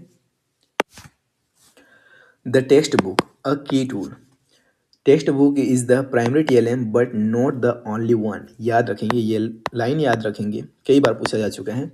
टेक्स्ट बुक क्या है, एक प्राथमिक टीचिंग लर्निंग मटेरियल है, but not only the one, सिर्फ एक नहीं है, याद रखेंगे। गुड टेक्स्ट बुक फीचर्स जो आपको पता होना चाहिए, एज अप्रोप्रिएट लैंग्वेज होना चाहिए, clear font and good binding होना चाहिए, इंटरेस्टिंग इलस्ट्रेशंस होना चाहिए, और रिलेटेड टू रियल लाइफ से जुड़ा हुआ होना चाहिए। Assessment of versus for, assessment of versus for को समझते हैं। असेसमेंट ऑफ क्या है, असेसमेंट फॉर क्या है। हमने पढ़ा assessment for learning during instruction, F है, गोल क्या होता है, हेल्प स्टूडेंट लर्न, बच्चे को सीखने में मदद करने के लिए। असेसमेंट ऑफ लर्निंग क्या होता है, आफ्टर इंस्ट्रक्शन समेटिव असेसमेंट होता है, गोल क्या होता है, इवेल्युएट अचीवमेंट, बच्चे ने क्या हासिल किया उसे जांचने के लिए। असेसमेंट एज लर्निंग क्या है, सेल्फ असेसमेंट बाय स्टूडेंट, गोल क्या होता है, मेटाकॉग्निशन परासंज्ञान, बच्चा खुद का आकलन स्वयं करता है, ये होता है assessment as learning. Assessment in learning ये क्या है, happens naturally while performing task. Assessment in learning ये क्या होता है, टास्क को परफॉर्म करने के टाइम जो होता है वो होता है असेसमेंट इन लर्निंग। क्लियर है। चलिए आगे समझते हैं इंपॉर्टेंट टाइप्स ऑफ टेस्ट, कुछ इंपॉर्टेंट टाइप है टेस्ट के जिसे समझना है आपको। एप्टीट्यूड टेस्ट, अचीवमेंट टेस्ट और डायग्नोस्टिक टेस्ट, ये होते क्या है। एप्टीट्यूड टेस्ट की अगर बात किया जाए तो predict future success ability in a field, किस क्षेत्र में आपकी क्षमता क्या है और फ्यूचर की सक्सेस के क्या चांसेस है, उसे प्रिडिक्ट करना, पूर्वानुमान लगाना, ये क्या होता है? एप्टीट्यूड टेस्ट होता है। अचीवमेंट टेस्ट क्या है? Measures what student has learned in a specific period, किसी निश्चित समय में बच्चे ने क्या सीखा, ये जांचना क्या होता है? अचीवमेंट टेस्ट होता है। डायग्नोस्टिक टेस्ट क्या होता है? Only to find gaps and errors, no mark given, सिर्फ कमी और गलतियों को जानने के लिए होता है, किसी प्रकार का कोई भी मार्क नहीं दिया जाता। क्लियर है? ये होता है diagnostic test. Cohesion versus coherence को समझते हैं, यहाँ से भी क्वेश्चन आता है। कोहेजन क्या है? तो grammatical structural link in but because glue for sentences, मतलब वाक्य के लिए क्या होता है? ग्लू होता है, जोड़ने वाला होता है, जैसे एंड बट बिकॉज। कोहेरेंस क्या है?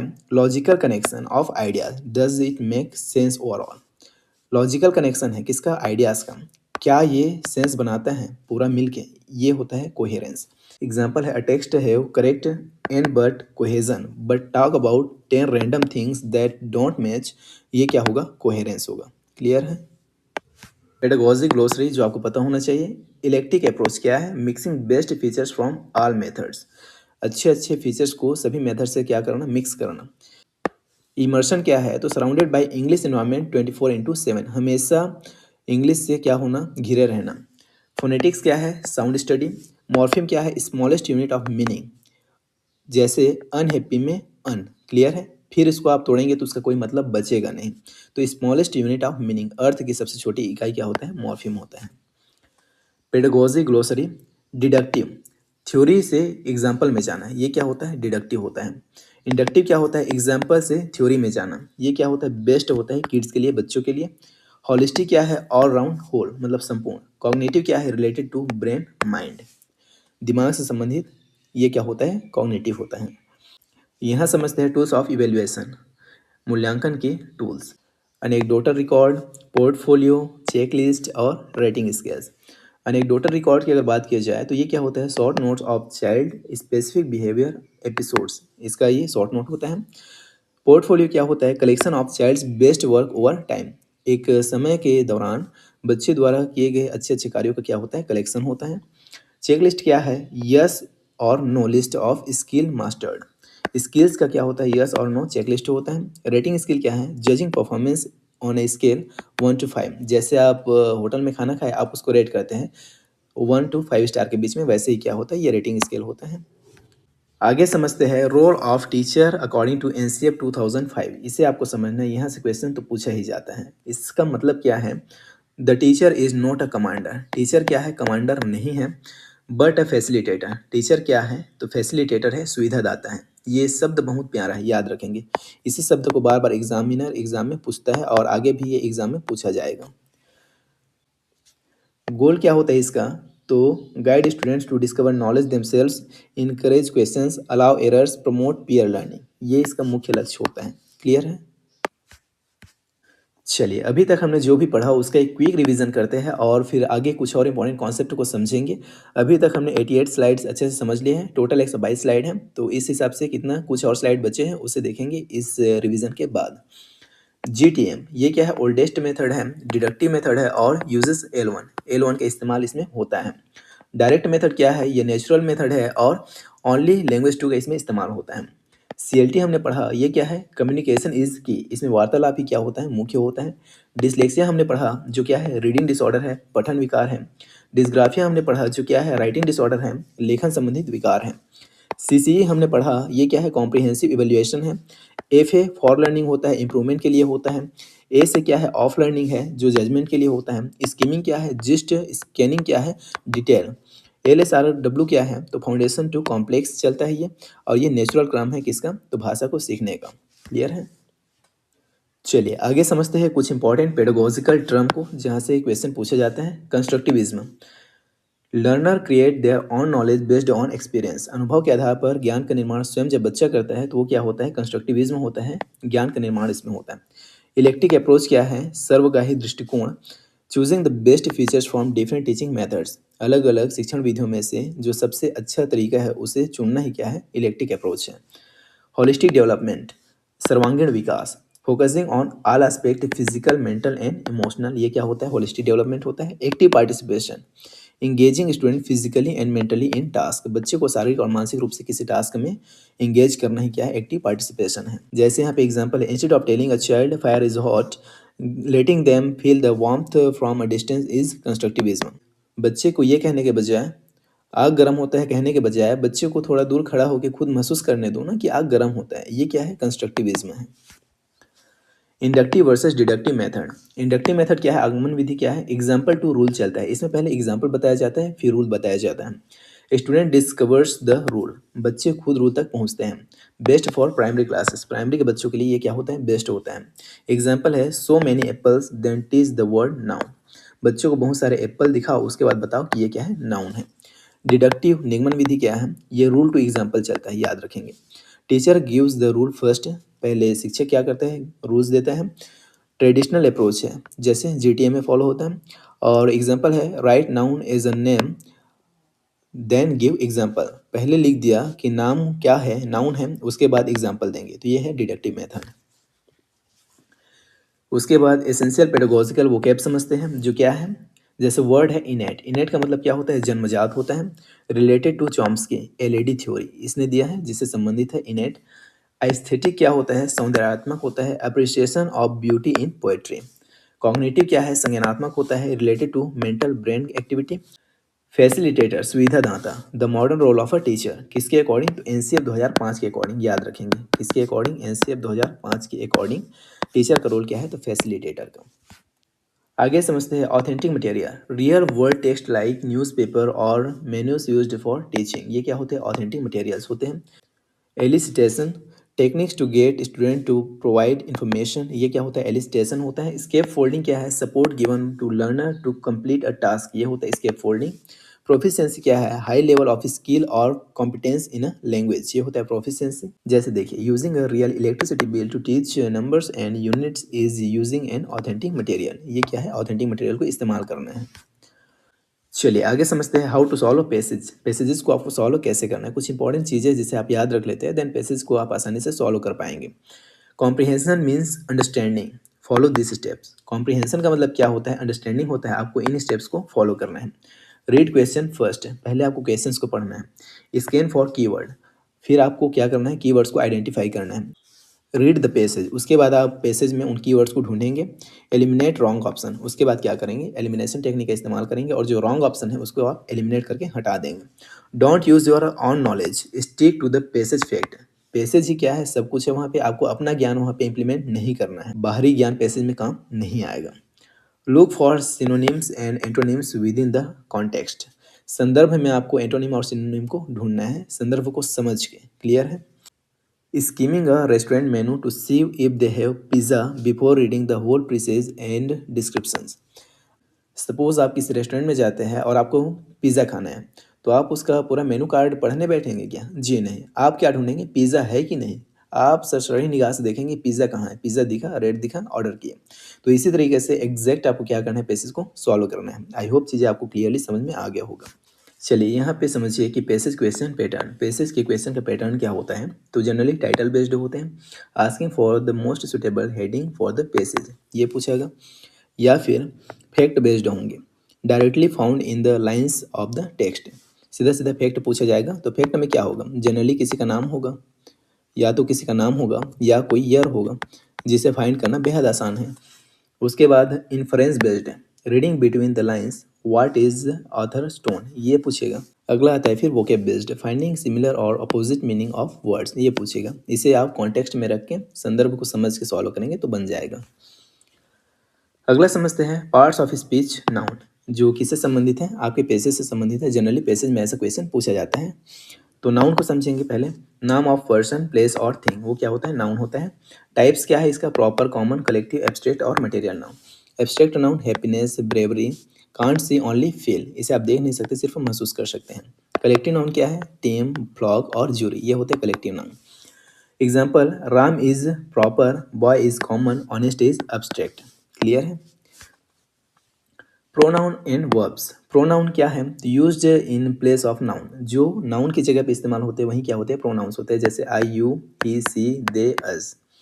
वर्ब क्या होते हैं, तो सोर्स, एक्शन और state of being, run, sleep, is, am, are, ये क्या होते हैं, वर्ब होते हैं। Transitive verb needs an object, ये क्या होते हैं? ट्रांजिटिव वर्ब होते हैं। Intransitive verb no object needed, she sleeps, इसमें किसी प्रकार के ऑब्जेक्ट का आवश्यकता नहीं है। डेली लाइफ एग्जाम्पल है Ravi is sleeping, Ravi is noun, is helping verb, sleeping is main action, ये क्या होगा? मेन वर्ब होगा। क्लियर है? आगे समझते हैं एडजेक्टिव और एडवर्ब क्या होते हैं। तो एडजेक्टिव विशेषण डिस्क्राइब्स अ नाउन और प्रोनाउन, जो नाउन और प्रोनाउन का विशेषता बताए वही क्या होता है? विशेषण होता है। जैसे एग्जांपल है स्मार्ट बॉय, तो स्मार्ट कौन है इसमें? बॉय। ब्लू स्काई, ब्लू क्या है इसमें? तो स्काई। एडवर्ब क्या होते हैं? क्रिया विशेषण डिस्क्राइब्स अ वर्ब एडजेक्टिव और अनदर एडवर्ब, ये होते हैं एडवर्ब। जैसे रन्स फास्ट, तो यहाँ पे फास्ट क्या है? एडवर्ब। सिंग्स ब्यूटीफुल्ली, यहाँ पे ब्यूटीफुल्ली क्या है? एडवर्ब है। He is a slow runner, he run slowly, slow is adjective, slowly is adverb. अब यहाँ पे एग्जांपल में देखेंगे तो he is a slow runner, तो यहाँ पे स्लो क्या है? एडजेक्टिव है, और ही रन स्लोली, तो स्लोली क्या है? एडवर्ब है। एडवर्ब में जनरली क्या होता है? लास्ट में एल वाई आपको दिखेंगे। क्लियर है? चलिए आगे समझिए कनेक्टर्स ऑफ लैंग्वेज। जो है पहला preposition source relationship in times और space, in on at under between, ये क्या होते हैं? प्रीपोजिशंस होते हैं। उसके अलावा कंजक्शंस जॉइनिंग वर्ड्स होते हैं, और सेंटेंसेस एंड बट और बिकॉज, ये होते हैं कंजक्शंस। तो यहाँ पे ऑन क्या है? प्रीपोजिशन है, बट क्या है? कंजक्शन है। क्लियर है? एग्जाम ट्रिक है आइडेंटिफाई ग्रामेटिकल कैटेगरीज, इनको आइडेंटिफाई करने का कुछ ट्रिक्स है जिसे आपको जानना चाहिए। इन CGTET, they often underline a word in the passage and ask its part of speech. Parts of speech पूछा जाता है अंडरलाइन करके। Words ending in ly are usually क्या होते हैं? Adverb. Words ending in NESS, TION, MENT, ये क्या होते हैं? नाउन होते हैं यूजुअली, हमेशा नहीं। Words ending in FUL, OUS, ABLE, ये क्या होते हैं? यूजुअली एडजेक्टिव्स होते हैं। तो इसे आप लोग इस ट्रिक से भी सॉल्व कर सकते हैं। ये क्या है? यूजुअली, हमेशा ऐसा नहीं होता है लेकिन यूजुअली ऐसा होता है, इसे आप याद रखेंगे तो आपका काम चल जाएगा। एग्जाम्पल है the management made an important decision quickly. Management क्या है? यहाँ पे नाउन है, इंपॉर्टेंट क्या है? एडजेक्टिव है, और क्विकली क्या है? एडवर्ब है। तो इस तरीके से आप इसे आइडेंटिफाई कर सकते हैं।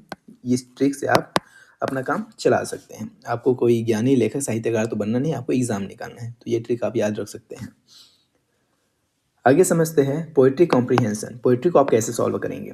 तो poetry is about emotions and imagery, भावना और कल्पना पर आधारित होते हैं। सेंट्रल आइडिया है what is the main passage और थीम ऑफ द पोएम, ये समझना है आपको। टोन मूड समझना है, is the poet happy, sad, angry और पीसफुल, पोएट कैसा है ये आपको समझना है। पोएट का मूड समझना है, टोन समझना है। Read the poem twice, don't look for literal meaning, जो सामान्य अर्थ है उसको मत देखो। Pay attention to repeating words, refrain, जो वर्ड्स रिपीट हो रहे हो उस पर आपको क्या करना है? ध्यान देना है। उसके बाद आगे समझते हैं राइम स्कीम, तुकबंदी। The pattern of sound that repeats at the end of a line is stanza, ये क्या होता है? स्टांजा होते हैं। जैसे यहाँ पे एक एग्जांपल है the cat sat on the mat, it was wearing a hat, the dog ate some pea way up in the sky. तो यहाँ पे मेट हेट सेम सेम है, तो यहाँ पे आपने इसे ए दिया, इसे भी आपने ए दिया। अब यहाँ पे पी स्काई क्या है? सेम सेम है, तो इसे आपने बी दिया, इसे आपने बी दिया। तो राइम स्कीम क्या निकला? ए ए बी बी। क्लियर है? Important poetry terms stanza, a group of lines in a poem like a paragraph, ये क्या होते हैं? स्टांजा होते हैं। कपलेट क्या होते हैं? Two lines of words usually joined bye rhyme, जो राइम से जुड़े हुए होते हैं वो क्या होते हैं? कपलेट होते हैं। रिफ्रेन क्या होता है? वर्ड, लाइन और फ्रेज दैट इज रिपीटेड, जो बार बार रिपीट होते हैं, ऐसा लाइन या कोई वर्ड या फ्रेज, ये क्या होते हैं? रिफ्रेन होते हैं। रिदम क्या है? द बीट और टेम्पो ऑफ द पोएम, उसका बीट क्या होता है? रिदम होता है। एग्जाम्पल है most song choruses refrains because they repeat after every verse. Clear है? आगे समझते हैं figures of speech. Figures of speech को आप कैसे सॉल्व करेंगे पोएम में, क्योंकि पोएम में पार्ट्स ऑफ स्पीच नहीं बल्कि फिगर्स ऑफ स्पीच पूछा जाता है। तो कुछ फिगर्स ऑफ स्पीच है जिसे आप पहचान सकते हैं आसानी से कुछ चीज़ों को समझकर, जैसे सिमिली, उपमा। कंपेरिजन यूजिंग एज और लाइक, एज या लाइक का इस्तेमाल करके क्या होता है? कंपेरिजन होता है। He is as brave as a lion, तो यहाँ पे क्या होगा? सिमिली होगा, इसे आप आसानी से पहचान सकते हैं। क्लियर है? Metaphor direct comparison without as और लाइक, इसमें एज या लाइक का इस्तेमाल नहीं होता है बल्कि डायरेक्ट कंपैरिजन किया जाता है। जैसे एग्जांपल है he is a lion in the battle, तो यहाँ पे सीधा सीधा लायन बोल दिया गया है, ये क्या है, तो ये है मेटाफर। इसे आप आसानी से पहचान सकते हैं। उसके बाद आगे समझते हैं पर्सोनिफिकेशन एंड अलिट्रेशन। पर्सोनिफिकेशन मानवीकरण, giving human qualities to non human things. अमानवीय चीज़ों को, अमानवीय वस्तु को मानवीय गुण देना ही क्या है, पर्सोनिफिकेशन है। The wind whispered in my year. अब यहाँ पे हवा का मुंह नहीं है, हवा का मुंह नहीं है जो बात करेगा आपके कान में कुछ फुसफुसाएगा। क्लियर है। तो यहाँ पे क्या होगा, सिंपल यहाँ पे होगा पर्सोनिफिकेशन। यहाँ पे क्या होगा, तो यहाँ पे होगा पर्सोनिफिकेशन। आप इसे इस तरह से आसानी से समझ सकते हैं। अलिट्रेशन अनुप्रास, repetition of the same starting consonant sound. She sales, तो यहाँ पे क्या होगा, सिंपल यहाँ पे होगा अलिट्रेशन। आप इसे भी आसानी से पहचान सकते हैं। देख रहे हो ना, पार्ट्स ऑफ स्पीच पहचानना मुश्किल है ना, फिगर ऑफ स्पीच पहचानना मुश्किल है, बशर्ते आपको कुछ चीज़ें पता होना चाहिए। चलिए आगे समझते हैं हाइपरबोल और ओनोमेटोपिया। हाइपरबोल होता है अतिशयोक्ति, जिसे पहचानना बेहद आसान है। एक्सट्रीम एग्जेजरेशन फॉर इफेक्ट, प्रभाव डालने के लिए एकदम बढ़ा चढ़ाकर बताना। जैसे I have told you 1,000 times, मैंने तुम्हें 1000 बार कहा है। क्या सच में 1000 बार कहा होगा? नहीं, ये सिर्फ बोलने के लिए है। तो ये क्या है, अतिशयोक्ति, हाइपरबोल। आसानी से पहचान सकते हैं आप इसे। ये क्या होगा, ये होगा हाइपरबोल, बेहद आसानी से पहचानना। क्लियर है। ओनोमेटोपिया ध्वन्यात्मक, words that sound like the noise they describe. किस चीज़ को डिस्क्राइब करने के लिए जो वर्ड है वो उसी के जैसे साउंड करते हैं। जैसे the door closed with the bang, मतलब दरवाज़ा कैसे बंद हुआ, तो बैंग मतलब ये आवाज़ कैसा है, तो दरवाज़ा बंद होने पे जो आवाज़ आता है वैसा। तो यहाँ पे क्या होगा, ओनोमेटोपिया होगा। क्लियर है। आगे समझते हैं ऑक्सीमोरोन और आयरनी को। ऑक्सीमोरोन क्या होता है, विरोधाभास। Two opposite words placed side by side, दो opposite words side by side रखे होते हैं, मतलब एक साथ इस्तेमाल होते हैं। जैसे एग्जांपल है bitter sweet open secret. Open secret, open भी है और सीक्रेट भी है, खुला रहस्य। तो यहाँ पे क्या होगा, यहाँ पे होगा सिंपली ऑक्सीमोरोन। क्लियर है। उसके बाद irony, the result is the opposite of what was expected. जो आपने एक्सपेक्ट किया था उससे अलग रिजल्ट आ जाए, वहीं पे क्या होगा, आयरनी होगा। अब फायर स्टेशन बर्निंग डाउन, तो यहाँ पे क्या होगा, आयरनी। क्लियर है। Teaching poetry in class, main goal क्या होना चाहिए, appreciation and enjoyment. Poetry should be read aloud with correct rhythm. Don't focus on grammar और pronunciation during poetry teaching. Clear है। एग्जाम फैक्ट है, poetry is meant for the heart, prose is meant for the head. समझ में आया। Poetry किसके लिए बनाया गया है, तो हार्ट के लिए, और प्रोज किसके लिए बनाया गया है, तो हेड के लिए, ब्रेन के लिए, दिमाग के लिए। क्लियर है। वोकैब ट्रिक्स है कुछ एंटोनिम और सिनोनिम को पहचानने के लिए। In the passage if you don't know the word meaning, read the whole sentence. Is the tone positive और निगेटिव, ये पहचानना है आपको कि पॉजिटिव है कि निगेटिव है। Substitute the options in the blank which one fits naturally. आप ऑप्शंस को बैठा के देखेंगे, जो नेचुरली फिट आ जाए वही उसका राइट आंसर होगा। तीसरा आप क्या करेंगे, चेक द प्रीफिक्स और सफिक्स। जैसे अन, नॉन, डिस, ये सब आया है तो मतलब क्या है, निगेटिव है। जैसे एग्जाम्पल है, the king was benevolent and helped the poor. Even if you don't no benevolent, the word helped tells you it's positive trait. ये क्या है, पॉजिटिव वर्ड है। हेल्प मतलब गरीबों की मदद कर रहा है, मतलब कुछ अच्छा हो रहा है, सकारात्मक हो रहा है, पॉजिटिव चीज़ है। तो बेनिवलेंट क्या है, पॉजिटिव है। तो आपको इस तरह से वहाँ पे संदर्भ को समझना है, कॉन्टेक्स्ट को समझना है। क्लियर है। वोकेबलरी, रूट वर्ड्स है, इंपॉर्टेंट है आपके लिए। जैसे बेनी, इसका मतलब क्या होता है, good, well. Example benefit, benevolent, benign. ठीक है। माल, इसका मतलब क्या होता है, बैड, इविल। जैसे मैलिस, माल न्यूट्रिशन, मालवेयर। माल न्यूट्रिशन क्या होता है, कुपोषण, मतलब बुरा, है ना। एक होता है ओमनी, ओमनी मतलब क्या होता है, ऑल, एवरी। जैसे omni present, omni potent. Biblio मतलब क्या होता है, बुक। जैसे बिब्लियोग्राफी और बिब्लियोफाइल। तो इस तरीके से आपको कुछ रूट वर्ड को भी पढ़ लेना है। रूट वर्ड्स जैसे फील, लव, फिलोसॉफी, फिलोंथ्रोपिस्ट। फोबिया जैसे फियर, हाइड्रोफोबिया, क्लास्ट्रोफोबिया। ग्राफ मतलब क्या होता है, राइट। Autograph, biography. क्रोन मतलब क्या होता है, टाइम, क्रोनोलॉजिकल और क्रोनिक। तो ऐसे आपको कुछ रूट वर्ड्स को ध्यान में रखना है और पढ़ के जाना है। आपका एग्जाम स्ट्रेटजी क्या होना चाहिए सीजी टेट 2026 के लिए, तो पेडागोजिकल सेक्शन की अगर बात की जाए तो answer based on child centred thinking. ऐसे आंसर को आपको चुनना है जो चाइल्ड सेंटर्ड से रिलेटेड हो, बच्चों से जुड़ा हुआ हो। आपको क्या अवॉइड करना है, तो पनिशमेंट एंड रोte लर्निंग, इसको आपको अवॉइड करना है। ग्रामर सेक्शन में क्या ध्यान रखना है आपको, focus on parts of speech and tense, this carry high weightage in passage.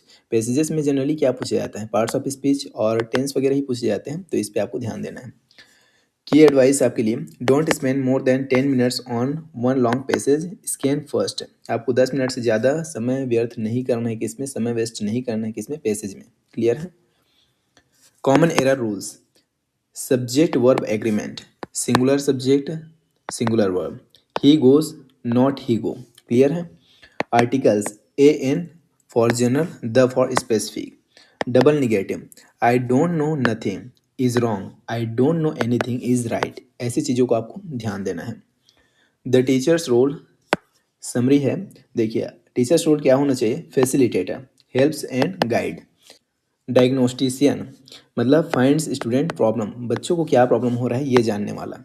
Motivator, encourages to speak English, बच्चों को इनकरेज करना है। Role model, set example with correct speech, आपको सही सही एग्जाम्पल देना है बच्चों के लिए और करेक्ट स्पीच के साथ, क्योंकि बच्चे का आप ही रोल मॉडल होते हैं। क्लियर है।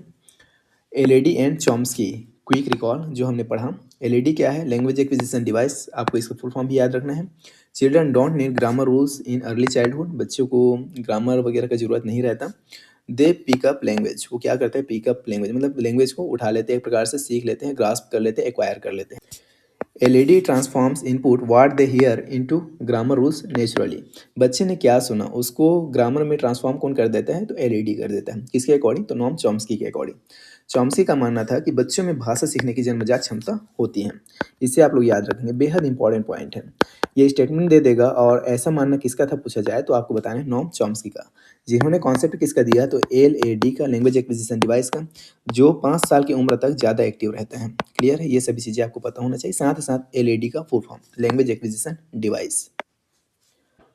सीसीए में हमने पढ़ा कॉन्टिन्यूस मतलब लगातार, कॉम्प्रिहेंसिव मतलब समग्र, दोनों मिलकर क्या होगा, होलिस्टिक ग्रोथ होगा बच्चे का। Remember, CCA includes anecdotal records and portfolios, these are favourite in teacher exams. Clear है। सीक्वेंस ऑफ स्किल्स, इसे आपको याद रखना है, क्या है, LSRW, listening speaking reading and writing. Never teach writing before listening, it breaks the ratio and series principle. याद रखेंगे। आपको कैसे सिखाना है, तो पहले लिसनिंग, फिर स्पीकिंग, फिर रीडिंग, फिर राइटिंग। ये नेचुरल ऑर्डर है, भाषा सीखने का प्राकृतिक क्रम है, नेचुरल ऑर्डर है, इसको इसी क्रम में सीखा जाता है। इस पॉइंट को याद रखेंगे। Deficiency in one areas leads to difficulty in others, they are correlated. ये कैसे है, तो आपस में जुड़े हुए हैं। Passage, finding the gist, look at the first and last paragraph. सबसे पहले आपको ये करना है। लुक फॉर रिपीटिंग नाउन्स और themes. What is the author's purpose, to inform, persuade और एंटरटेन। इसको आपको समझना है। जैसे देखिए यहाँ पे एक और बेहतरीन एग्जांपल है, checking the trailer of a movie gives you the gist of the whole story. आप मूवी देखने जाने से पहले क्या करते हैं, ट्रेलर को देख के जाते हैं, ट्रेलर से आपको जनरल आइडिया मिल जाता है पूरे स्टोरी का। तो उसी तरह से जस्ट पैसेज को आपको सॉल्व करना है। पहले आपको उसका जिस्ट निकाल लेना है, उसको ऊपरी सतह से समझ लेना है कि पैसेज बात किसका कर रहा है, पैसेज किसके बारे में है, उसके बाद आपको पैसेज को सॉल्व करना है। क्लियर है। चलिए फुल मैराथन क्विक रिवीजन करते हैं। इस मैराथन में जो भी हमने पढ़ा उसका एक क्विक रिवीजन, क्विक समरी आपको बताता हूँ। हमने पढ़ा एक्विजिशन, जो कैसे है, नेचुरली आप सीखते हैं, लैंग्वेज को एक्वायर करते हैं जैसे mother tongue. Learning conscious process है, इसमें एफर्ट लगता है, अभ्यास लगता है और आप फॉर्मल इंस्टीट्यूशन में इसे सीखते हैं। एलईडी क्या होता है, लैंग्वेज एक्विजिशन डिवाइस होता है, जो 5 साल तक ज़्यादा एक्टिव रहता है। जेडपीटी क्या होता है, जोन ऑफ प्रोक्सिमल डेवलपमेंट होता है। एनसीएफ होता है, नेशनल करिकुलम फ्रेमवर्क। इसके अकॉर्डिंग टीचर का रोल क्या है, फैसिलिटेटर का। फिर हमने पढ़ा सीसीई, जिसका फुल फॉर्म होता है continuous and comprehensive evaluation. FA होता है फॉर्मेटिव असेसमेंट, एसए होता है समेटिव असेसमेंट। रेमेडियल टीचिंग हमने पढ़ा, टीएलएम होता है टीचिंग लर्निंग मटेरियल्स। जीटीएम हमने पढ़ा, grammar translation method. Direct method पढ़ा हमने, जिसे नेचुरल मेथड भी कहा जाता है, सीएलटी पढ़ा। एलएसआरडब्ल्यू स्किल्स पढ़ा हमने, और ये नेचुरल ऑर्डर है भाषा सीखने का।